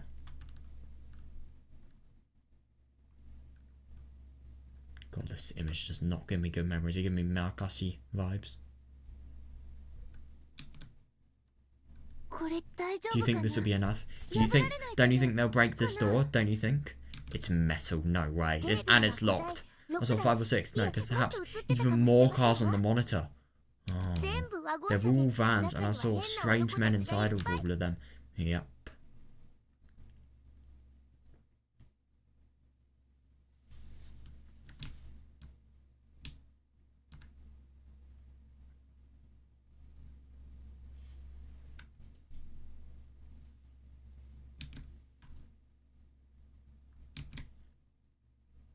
I don't think this door will be broken that easily, but I imagine they're used to doing things like that. Yeah, definitely. We shouldn't underestimate them. Yeah, I agree, yeah. I think they should really find a place to hide.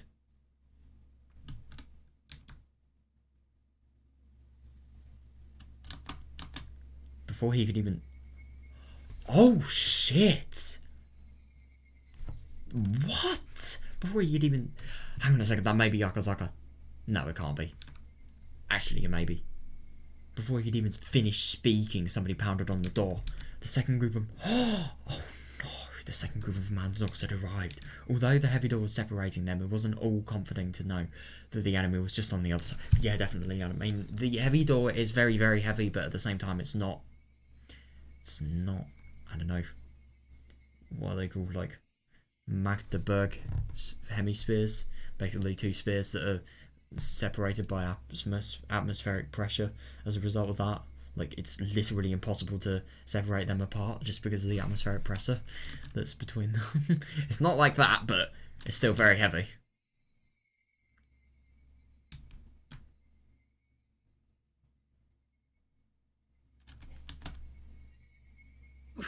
I'm sorry.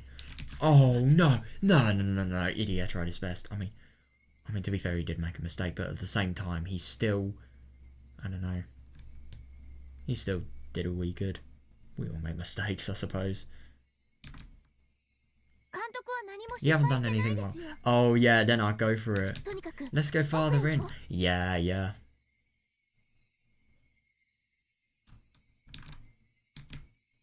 Let's go deeper into this rabbit hole. Yeah, that's actually fair enough. Yeah, let's find out how many there are on the monitor. Yeah. Okay, fine. Leave me out of this. I'm just an outcast. Shion, your life is in danger. You are not an outcast. I find it funny, by the way, Shion being in here, and yet her being peaceful. Oh, God. I really don't know why, but Meakashi and Watanagashi, at the moment, they just hit me so much more than they do, like, normally. I don't know why. I think it's just weird, because this really gives me reminders, you know. Oh, shut up. I was playing when I have 5 minutes to spare. You have 5 minutes to spare right now, let's be honest. Ooh. Nothing I want to Phoenix 1. The targets are in the basement. There's a steel door here and we can't break through. They actually can't break through that. That's really good if they've said that, but at the same time I have a feeling this is just going to be like one of those massive but moments. There's probably going to be a twist. Who knows?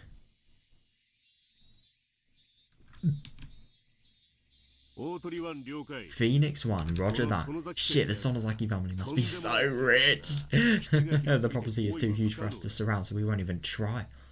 That's really good. Let's join Nightingale. Nightingale, knock some trees down.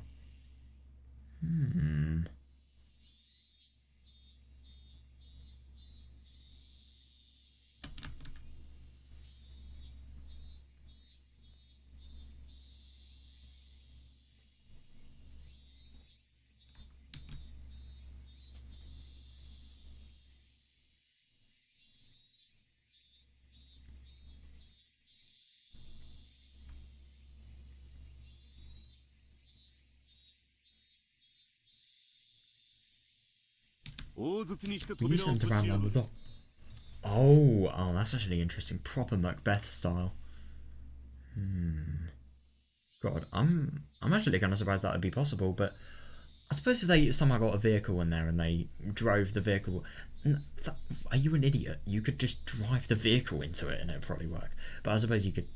Wait, No, I don't even know. I wonder how they do it. Phoenix 7 to Phoenix 1. We have some plastic explosives for indoor use. Oh no! Do you want us to get them ready? The explosives as well! Fucking hell. That really isn't playing with... Well, it is playing with fire, but it really isn't something to be taken lightly. God. These people never give up though, it's really scary. These people are such big enemies, I mean, my God.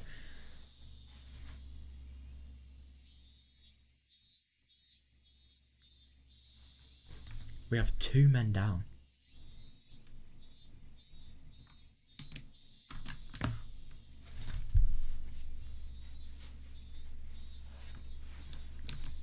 Plastic explosives are explosives for military use. There are various different kinds, but he was talking about the types. You've got to be kidding me. There's a special type to break down doors. Jesus Christ. Well, the type specially made to break down doors. Hang on a second, so when they get these plastic explosives, that's going to be really, really bad. At the same time, they can hide in a lot of places, so maybe.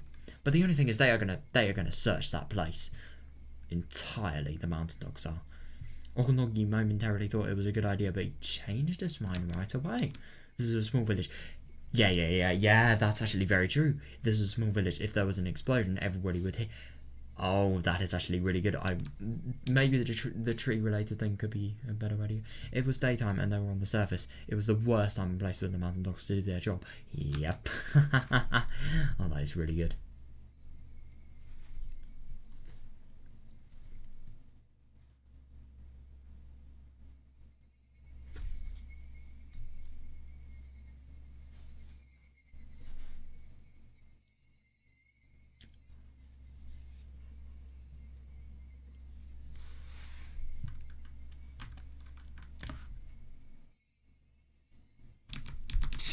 An explosion isn't a good idea. Yeah. Wait a minute. What time is it now? It's almost 10 a.m. I see. 27. We'll do it! Oh. Huh? Come on, what does 10 a.m. have to do with an explosion? Okanogi's mind was working sharper than ever. He was sure that this would work. How the genuine fuck are they going to get out of this? This is really bad. This seems like they're getting more and more into a dead end. I have one idea, Akazaka. And actually Akazaka is going to get to the Sonozaki house. Maybe he's going to annihilate everybody, but that's best case. Shit, this is really... Oh no.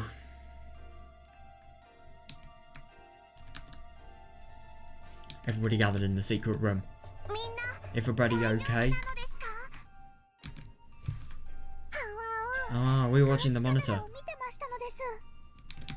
There were about 30 guys out there. Yep.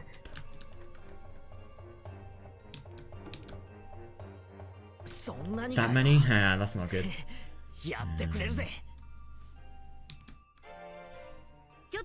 Can I see? No, they don't know what to do. Oh, if only. When Mion touched the switch, the screen switched to the view of the entrance to the basement. Some of the mountain dogs were checking out the door. They didn't appear to be trying to force it open. They were simply at a loss for what to do. Yeah, but the only thing is with this plastic explosive things. Oh, it is very... Yeah, what do they think they'll do now? Kasai. They think we're trapped rats in here, so I'm sure they're going to try breaking over the door. They are. Yeah, yeah.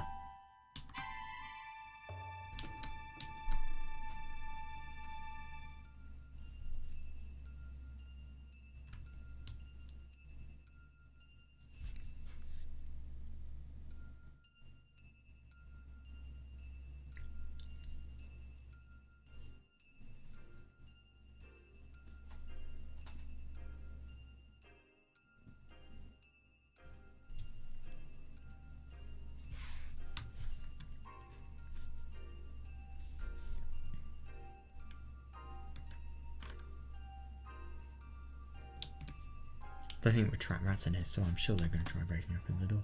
What the heck? What? Are they doing that log? Oh, interesting. So they're actually doing the log idea instead of the plastic. I mean, I suppose it would take a long time for plastic explosives to get there, but yeah, I suppose they can do what they can. They must be thinking of using it as a battering ram. Yeah. Sasuke just said they're assumed we're trapped. They're assuming we're trapped rats. We should get out of here while they're trying to open the door. That's actually fair enough, but the only thing is I don't really understand how they do it. If there are secret escapes though, that is really fucking good.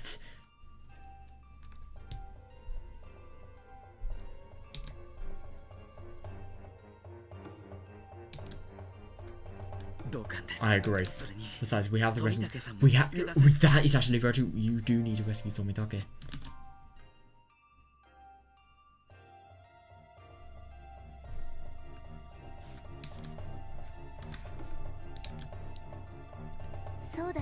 You're right. No matter how strong the door is, we'll be in big trouble if they find us. Yeah. I think it's time for us to escape. That's actually fair enough, but I just wonder how they are going to do it without getting killed, and secondly, without getting seen.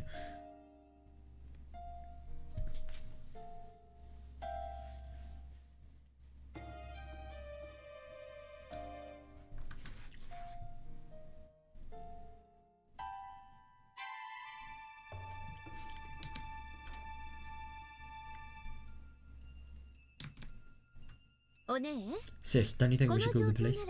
It's actually fair enough. Oh yeah, brilliant. Oh yeah, we completely forgot about that. Even if a spy at the police station overhears us, there really isn't much he can do at this point anyway. Yeah, exactly, because the thing is about the mountain dogs, everything that needs to be known as that. I'm sure Oi-san will come right over. Yeah, me too.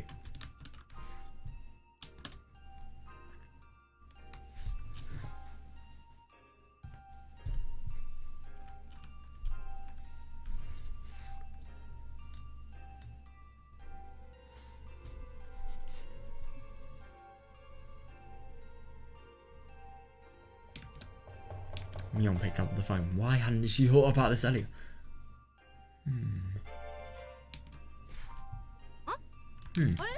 What? What's the matter? Mion panicked as she tried to listen for a dial tone. Oh no, have they cut? Shit, they might have actually cut the wire.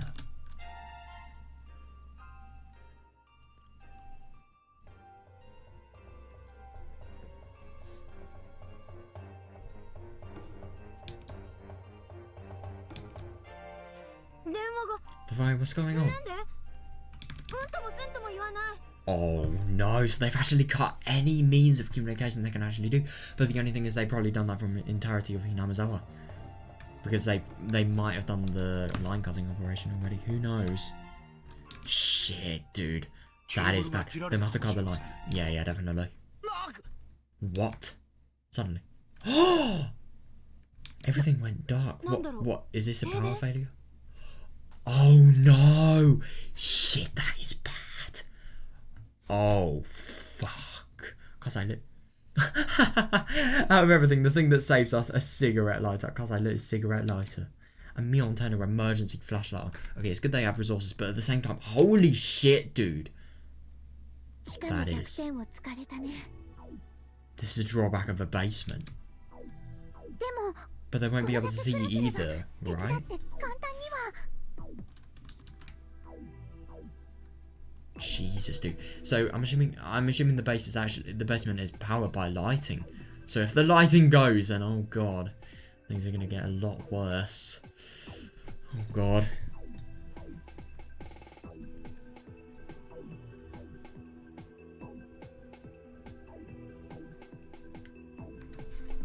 It is a drawback of the basement, my god. But they won't be able to see either, right? I know, but they might have some kind of device that lets them see in the dark. Yeah, that's fair enough. I mean, these are the mountain dogs we're talking about. I wouldn't be surprised, don't you think?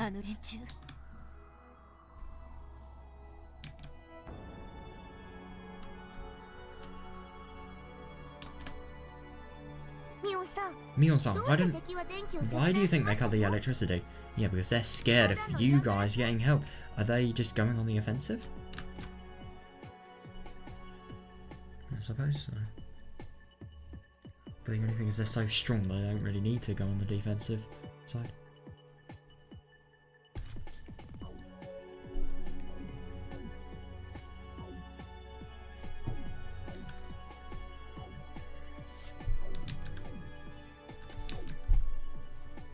If nothing else, it worked out to turn the Oh no!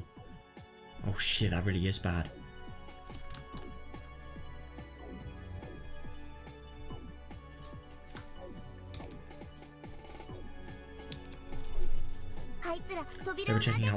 They were checking out the door. They didn't give up. They have a way to destroy the door, and they don't want us to notice it. Yeah, that's actually fair enough. Yeah, that's why they cut the electricity. Shit. That really is bad. They need to fucking escape. I really don't get how they are, but they need to.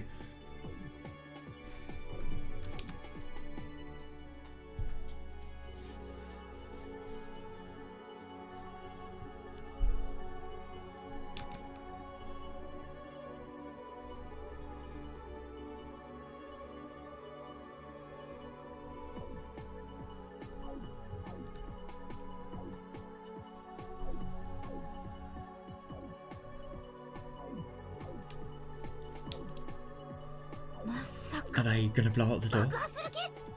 Yep. The door could be destroyed in a second, so we can't stay here, right? Oh, fuck no. Fuck no. Me-chan, let's get out of here. Yeah, show us the way to the hidden escape route. Yeah. They have an escape, that is really, really good. Because, yeah. This way, everybody. Yeah, funny that Dika knows it.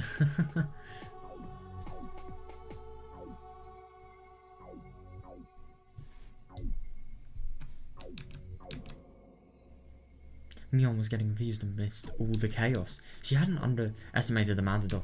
Yeah, she even considered that they would have some explosives. But she didn't think that they would use them in Hinamazawa and Brodella.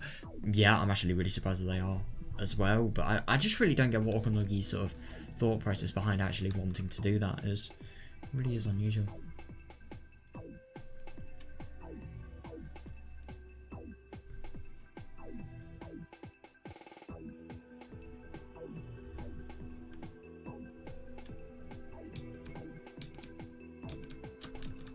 Somebody will hear the explosion. Yeah. Is there even such a thing as a silent explosive? No, I don't know. Hang on, I'll search it up.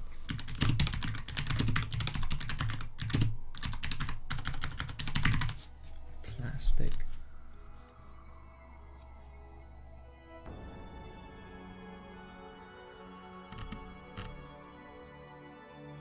I don't know, I don't really get anything.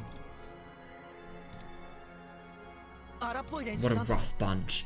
Oh god, yeah, I think that is definitely one way of putting it. They're not even concerned with minor risks. Oh no, no, they don't care. They will literally, they kill people for their mission. I mean, they kill people so somebody can be satisfied. I mean, how wrong is that? But then I suppose you could say that they're doing their jobs. I don't fucking know. I mean, I suppose no matter how awful their job is, I suppose they are still objectively doing their job. They're just doing what they have to do, but I suppose then you could put it on them for, you know, obviously wanting to do this job and signing up for it and stuff like that. There's so many weird sort of implications you could say with this.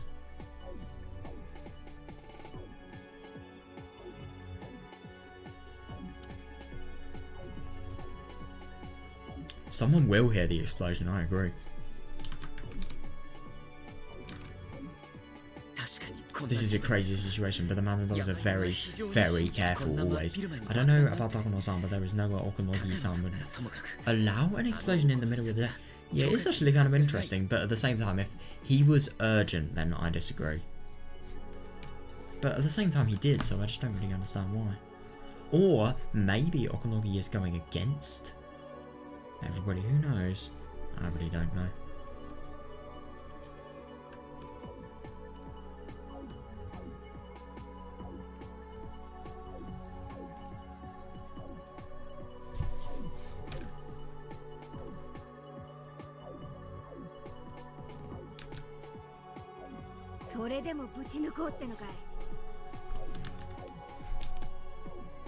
They're still gonna do it, huh? They've got gas. No, that's actually fair enough. Yeah, they do.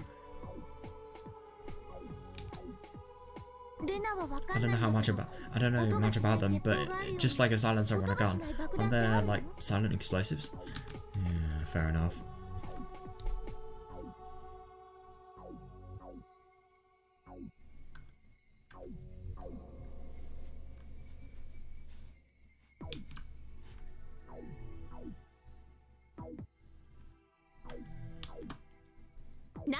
No way. No matter what you do, an explosion sounds like an explosion. Yep.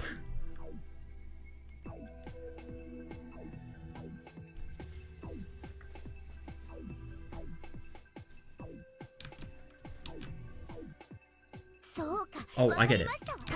You're a staff member for the festival, aren't you, Coach?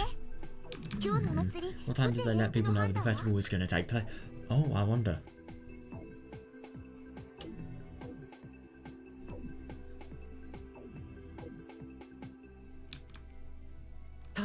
I'm pretty sure it's... Oh, that's actually really interesting. So, that's actually really surprising. So they know the second the festival actually takes place, an explosion is actually going to happen. So I'd assume that a lot of people would be at Rika's house. They'd probably be as far as possible as they could be from the explosion. I mean, it wouldn't really be as far as possible, but it would definitely be far. It'd be hard to hear. Oh, do you think just like on a track and field day? If you want to hide a tree, hide it in the forest, huh? Yeah. Rikikan knew Okonogi well. He would always complain about how he had to guard her like she was a princess. Yeah, Rikikan had never expected Okonogi to be so sharp. Yeah, definitely. That's why she was more frustrated than anyone else. Yeah, that's fair enough. The Matadogs had quickly... Oh no, the Matadogs had quickly set explosives on the basement door. Long wires were connected to the explosive and the Matadogs were waiting at the other end, lying flat on the ground. Shit, dude. One of the members was holding a detonation switch.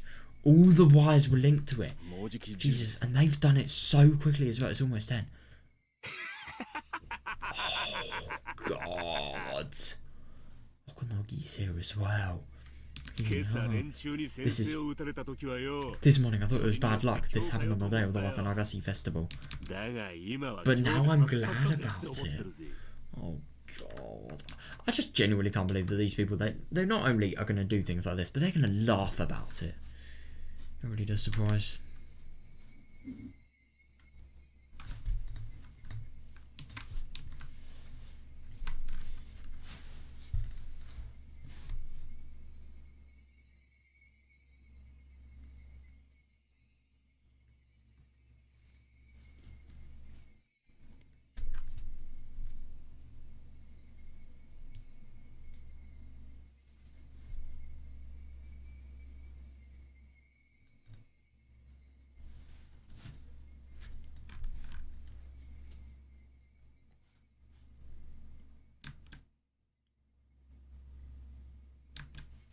Okonogi had realised that he could use the festival effectively. Yep. Oh God, it's true. Yeah. His enemies got what they deserve. What the fuck? On the morning of a village event, they used fireworks to let everyone... Oh, no fucking way. Well, that's actually really clever what he's done there.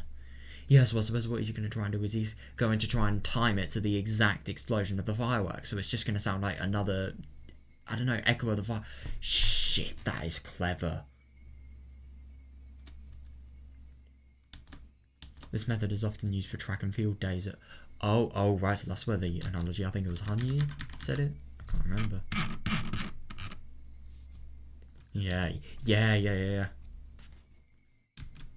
Since Watanagasi starts in the evening, the fireworks go up at 10 AM. The fireworks, of course, make loud explosive noises. Yep, since Hinamazawa is located in a ravine, the sound echoes. Yeah, making it hard to figure out where it's coming from. Yeah, exactly, and that was an advantage from the mountain dogs.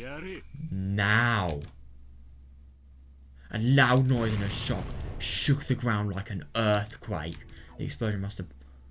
Oh God, the explosion must have warped support beams everywhere. There was a discomforting squeaking noise and dust fell from the ceiling. It certainly was powerful. Yeah.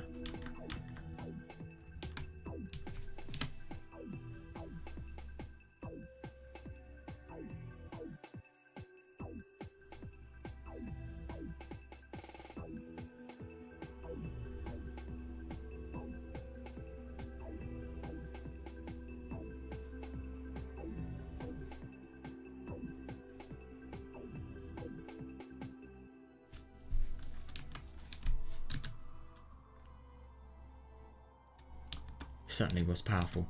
The explosion must have blown the door wide open. Oh shit. Yeah, definitely. An explosion that took place without anybody noticing it. Yeah. Come on. This way. Mion led everybody into one of those rocky caves. Oh my God. Are they gonna have to jump down the well? They called it... There was a well-hidden shaft there. They called it...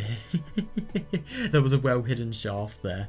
They called it a hidden well, but it was actually a very eerie vertical tunnel. It fucking is, my God. I would never want to climb in that. Yeah, I get reminders of Satoshi. I remember Mion's death in Miyakashi, just seeing this. Oh my God, man. That was too much.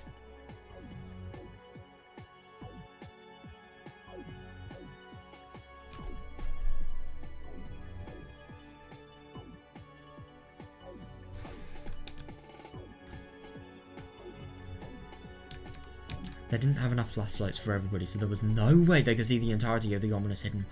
Oh god. So they're just gonna have to do it out of a fluke. Oh wow. Are you telling us to go down there? How far does this go? Yeah. Good question, Casey. I suppose they could probably get like a, I don't know if they have any sort of ball or whatever, something solid. They could just drop it down there, see how long it takes for it to make a sound.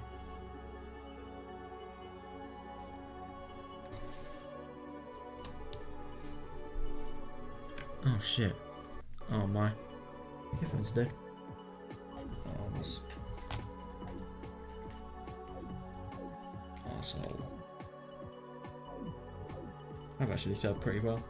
So that's not really that bad.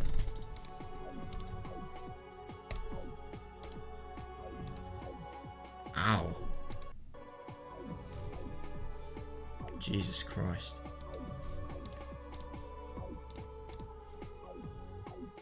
Yeah, you can anyway. Already go. Nice one. Are you telling us to go down there? How far down does this go? Yeah, fair enough, man. Oh my god. This is a horizontal tunnel. Hang on a second. I just realised I've sort of been really taking in the story, so I've not really had enough time to sort of say other shit. But like, we're going to finally see what the fuck is down this well. I mean, my god. When I replay Matsuribayashi, because let's be real, I am going to replay Matsuribayashi soon. I think Matsuribayashi is definitely going to be the most interesting arc when you actually realise everything that's sort of behind Higurashi. Oh my god, dude, we're going to finally realise what's down here. I really do wonder if there are going to be dead bodies. I really do. And I wonder if there is actually going to be an escape route. Maybe there won't be. Maybe it's just a theory. Who knows? There is a horizontal tunnel crossing it after about 30 minutes. What the? Oh, 30 meters. Right. We can go into the mountains through that tunnel. That's actually really good, yeah. Yeah, nobody is going to detect them there because, yeah, and I suppose they could probably get a big advantage there. I really wonder how long the tunnels are as well.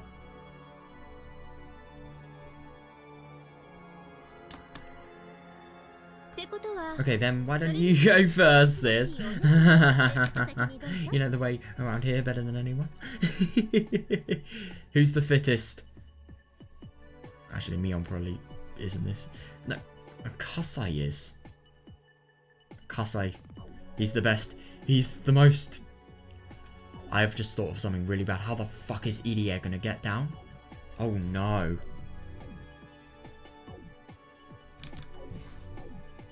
Huh, do I have to? Who else?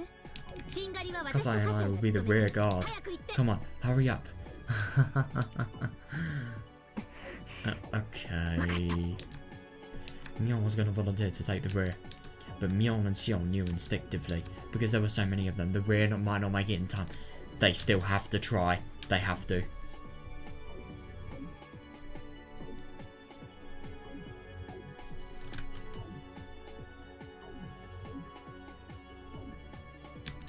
Unlike the iron door or the entrance, once the enemies were inside, all they'd have to do was go in the inner doors, which were easily breakable. Yeah, I couldn't agree more. And the thing is, if they go in there and they're finding them climbing down, they're not only going to see where the others could have potentially been, I don't know, transported to, but yeah. Also, there's the implication of, what could I say? I forgot what I was even going to say. Oh yeah, of them, like, being killed while trying to climb down the ladder.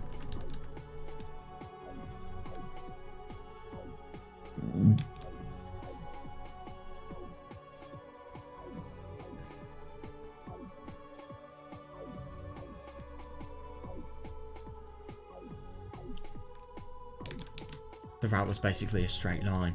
Yeah, definitely. They probably won't get lost on their way. That's what Sion took the rear guard position before Mion did. Oh. Fair enough. After all, she was actually the older sister. Oh, Sion wanted to protect her younger sister, who was playing the older sister in this real emergency. Yeah.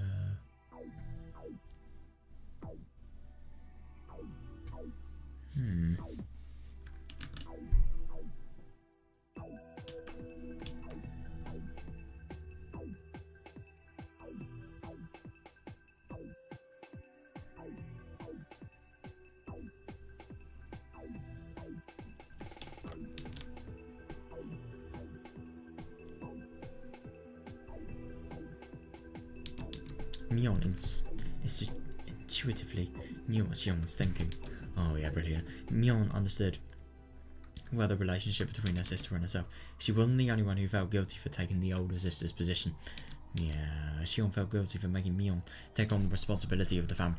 Oh god, yeah, that is fair enough, my god. And here finally was a chance for Xion to utter. Yeah, so she's going to do the most sort of dangerous thing that is really going to dictate their mission. So I'm assuming she's...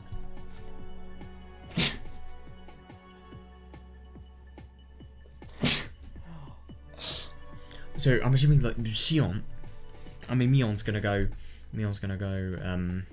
down. She's gonna be the bottom one, but Xion is gonna be the top one. Oh my god, man.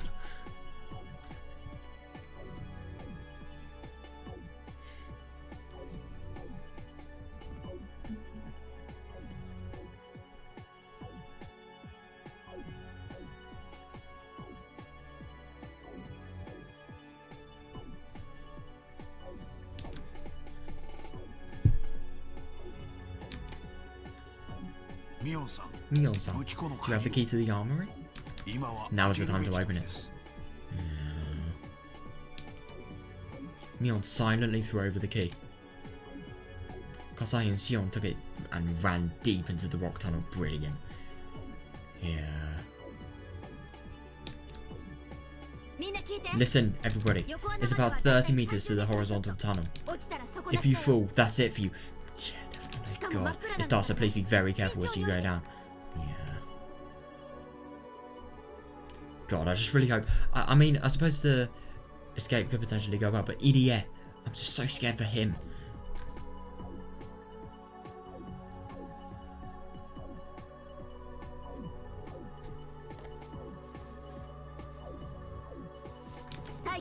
If you end up waiting, make sure to light the way for the others, okay? Yeah. I think only one or two can go down at the same time. Oh no, I'll go first. Come on, give me some light.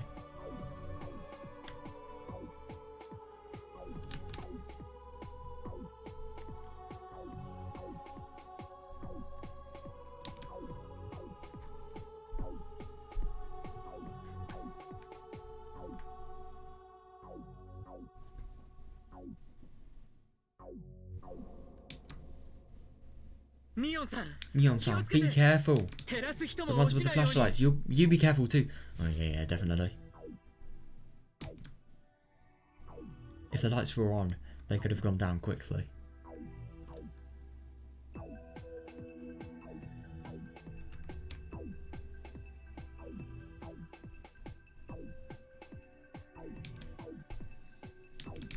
There were actually a few light bulbs inside of the well.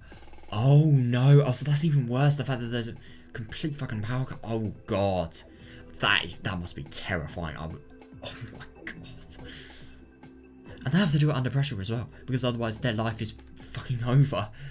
There were actually a few light bulbs inside of the well. Of course, Mion had already checked them. It was now certain that the enemy had cut the power to the basement. Yeah, it was extremely dangerous to go down this well with just the little light from the flashlights. As one went down, there had to be people lighting up the way. Oh yeah, Mion was right. She realised that as she went down herself that it would be almost impossible to go down the ladder without the weak light from the flashlight. Yeah.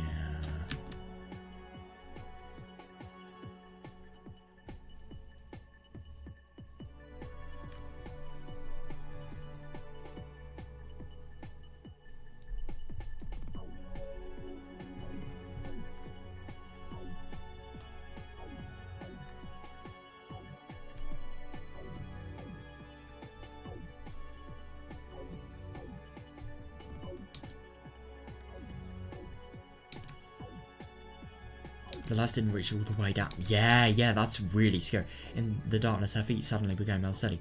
Every step. Oh god, yeah. I'm just scared imagining it.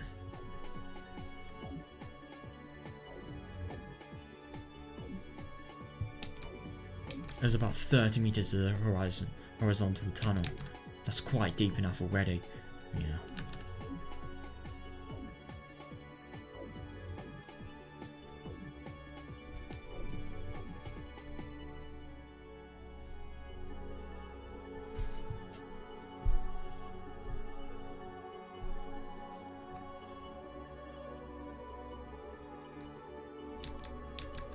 But the hidden well went deeper than that.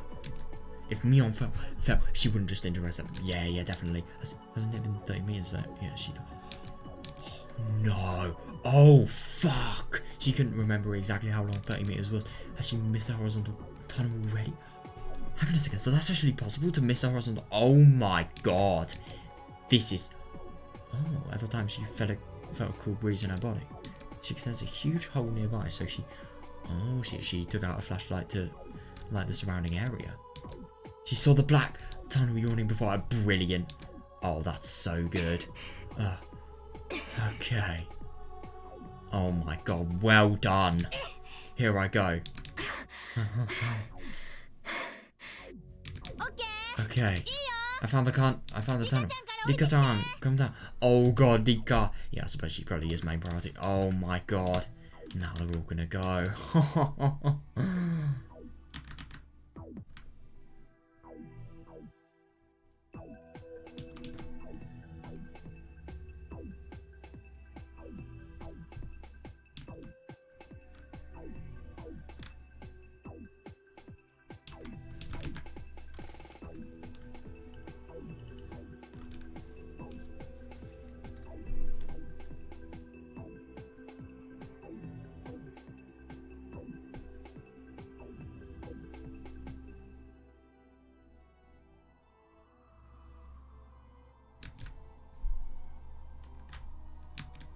Mion lit up the way from below.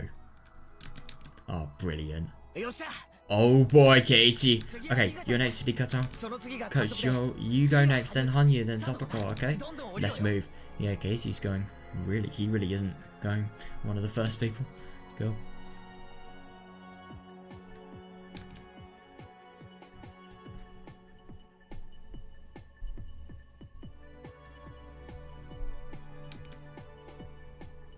I wanted to say that he would go last, but then I gave the order. Yeah. God, these people, you can just really see like how sort of crazily nice these people are. I mean, they're literally prioritizing these people's lives over their own. Maybe this is stupid, but maybe this is just really fucking kind.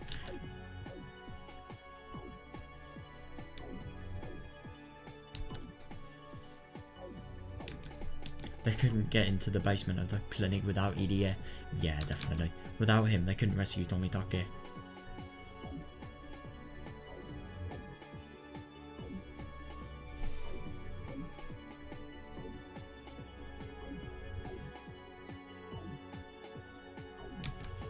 Their lives were all equally important, but at least for the moment, his was the second most vital after Rika. Yeah, definitely.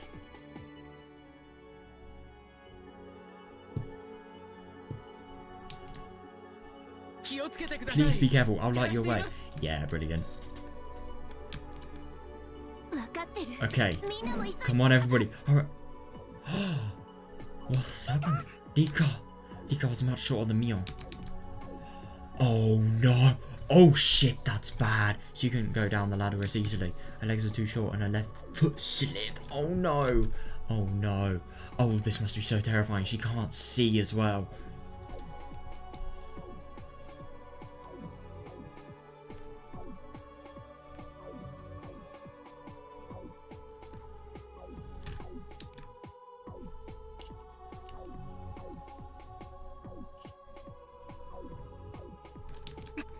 I'm okay. Damn it, I'm sick of this life where I never... Yeah. Okay. Yep, I think that's definitely going to be motivation. I passed through June of 1983. Oh, good. I'm not worried too long.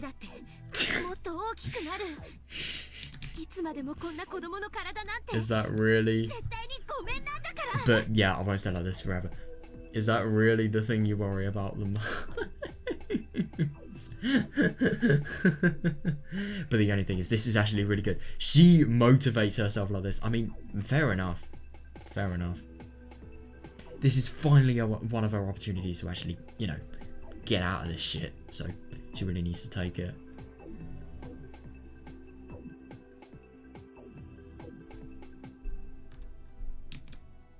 Though she had been living for over 100 years, Rika was still afraid of heights. Fair enough. As she fought that fear, she tried to climb down as quickly as possible. Oh, good for her.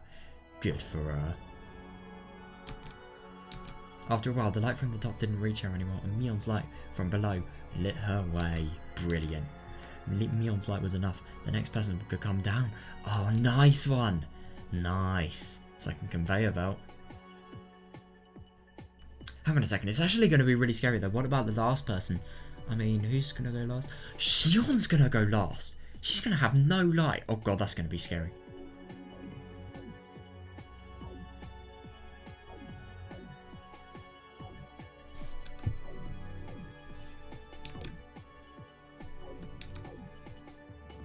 I'm okay.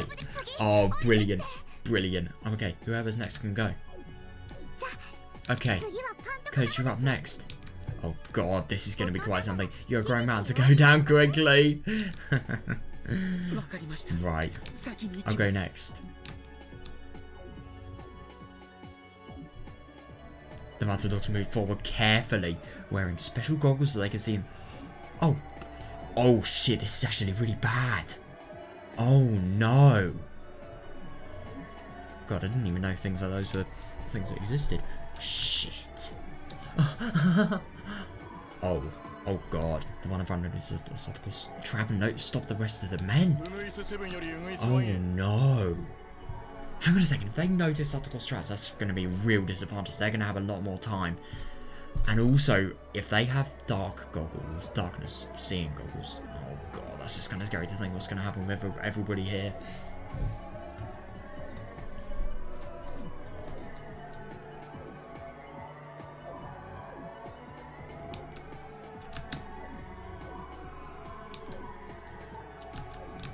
Nightingale 7 to Nightingale 1. I just found a wire trap.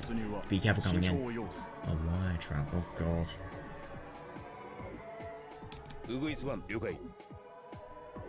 Roger that. Phoenix 1, there are more traps. Why don't we turn the lights back on? Oh my God, hang on a second. Are they actually gonna... No fucking way. They wouldn't be dumb enough to do that. I don't think they would. But they probably wouldn't realise what they're doing, so maybe. What, like the friend group are doing? And coach, obviously.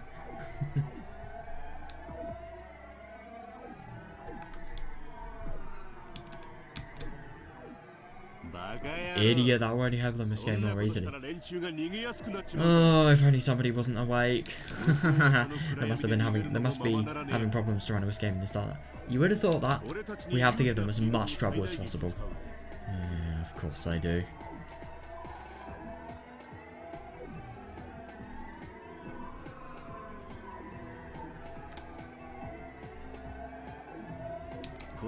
Corner them in the darkness and we'll get them. There's a huge cage system, there must be another way out.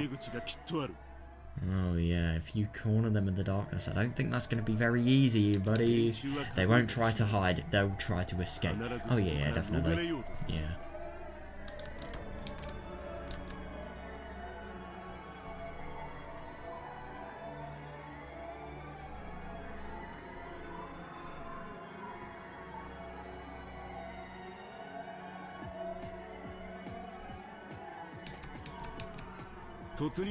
Give the assault unit some firearms, bulletproof shields, and grenades. Grenades!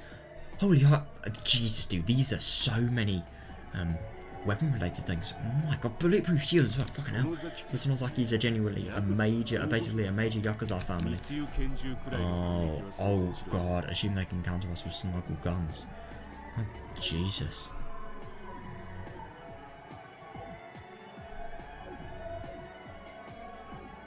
I'm actually really scared if they find out that everybody's climbing in the ladders and then they do some sort of really powerful smoke grenade, because I'm going to be honest, I think with a military operation that can afford things like these, I wouldn't be surprised if that could be affordable as well. Oh God.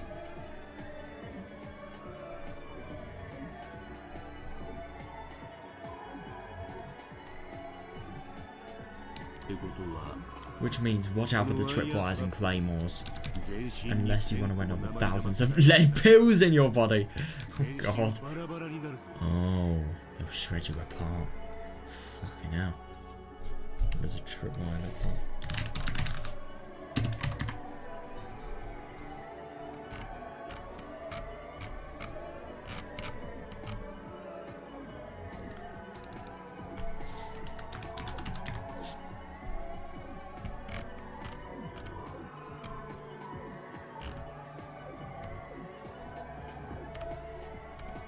Or also it's a really powerful crossbow, I'm assuming. Flamer. Oh, so it's looks like a powerful sword. That looks really powerful actually, yeah, fair. Oh god.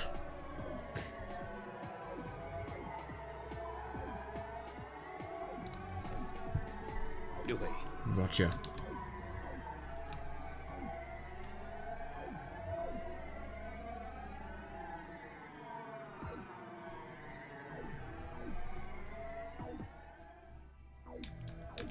Softcore traps were effective only because they were professionals. Yeah. Softcore had assumed any professionals would have misinterpreted her traps as more dangerous one.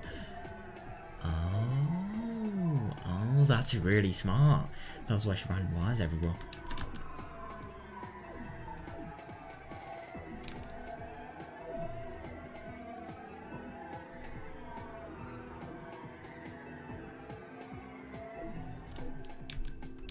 And Softcore was right. Although the Matadors were successful at breaking down the iron door, they hadn't even reached the torture room.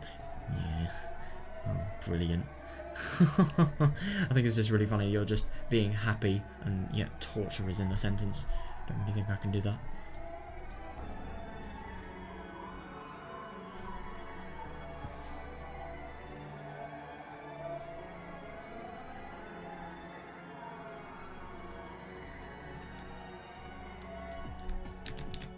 However, the huge cave with the hidden well was just on the other side of the door to the torture room. Oh, right.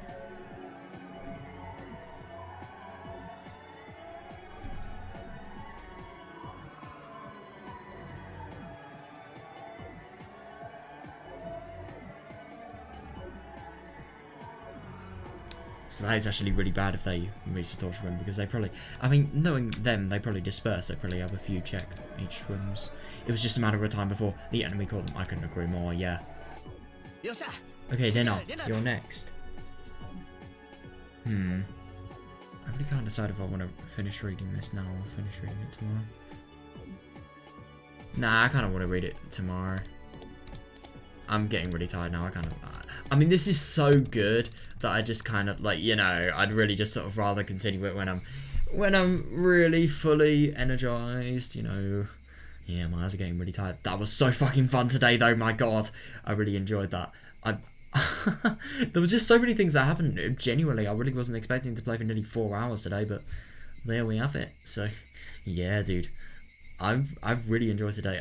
I think I don't really know what my favorite part was. I'd say like maybe Tomitake escaping, EDS escape as well. That was actually really cool, and I've just loved so many of the Mountain Dogs things. I've really loved the fact that we've sort of really been able to see like both points of view. We've been able to see all the points of view of the people that have actually been trying to escape their wrath. Really, let's be honest. And all of the people that are orchestrating the wrath. I think it's just really cool to sort of see both perspectives so simultaneously. It's brilliant, it really is. And I love that you sort of still get a mystery about what they're going to do, even though you sort of know a little bit about it. It's just so good. Oh, I love it, man. I am actually really excited to see like what's actually going to happen with this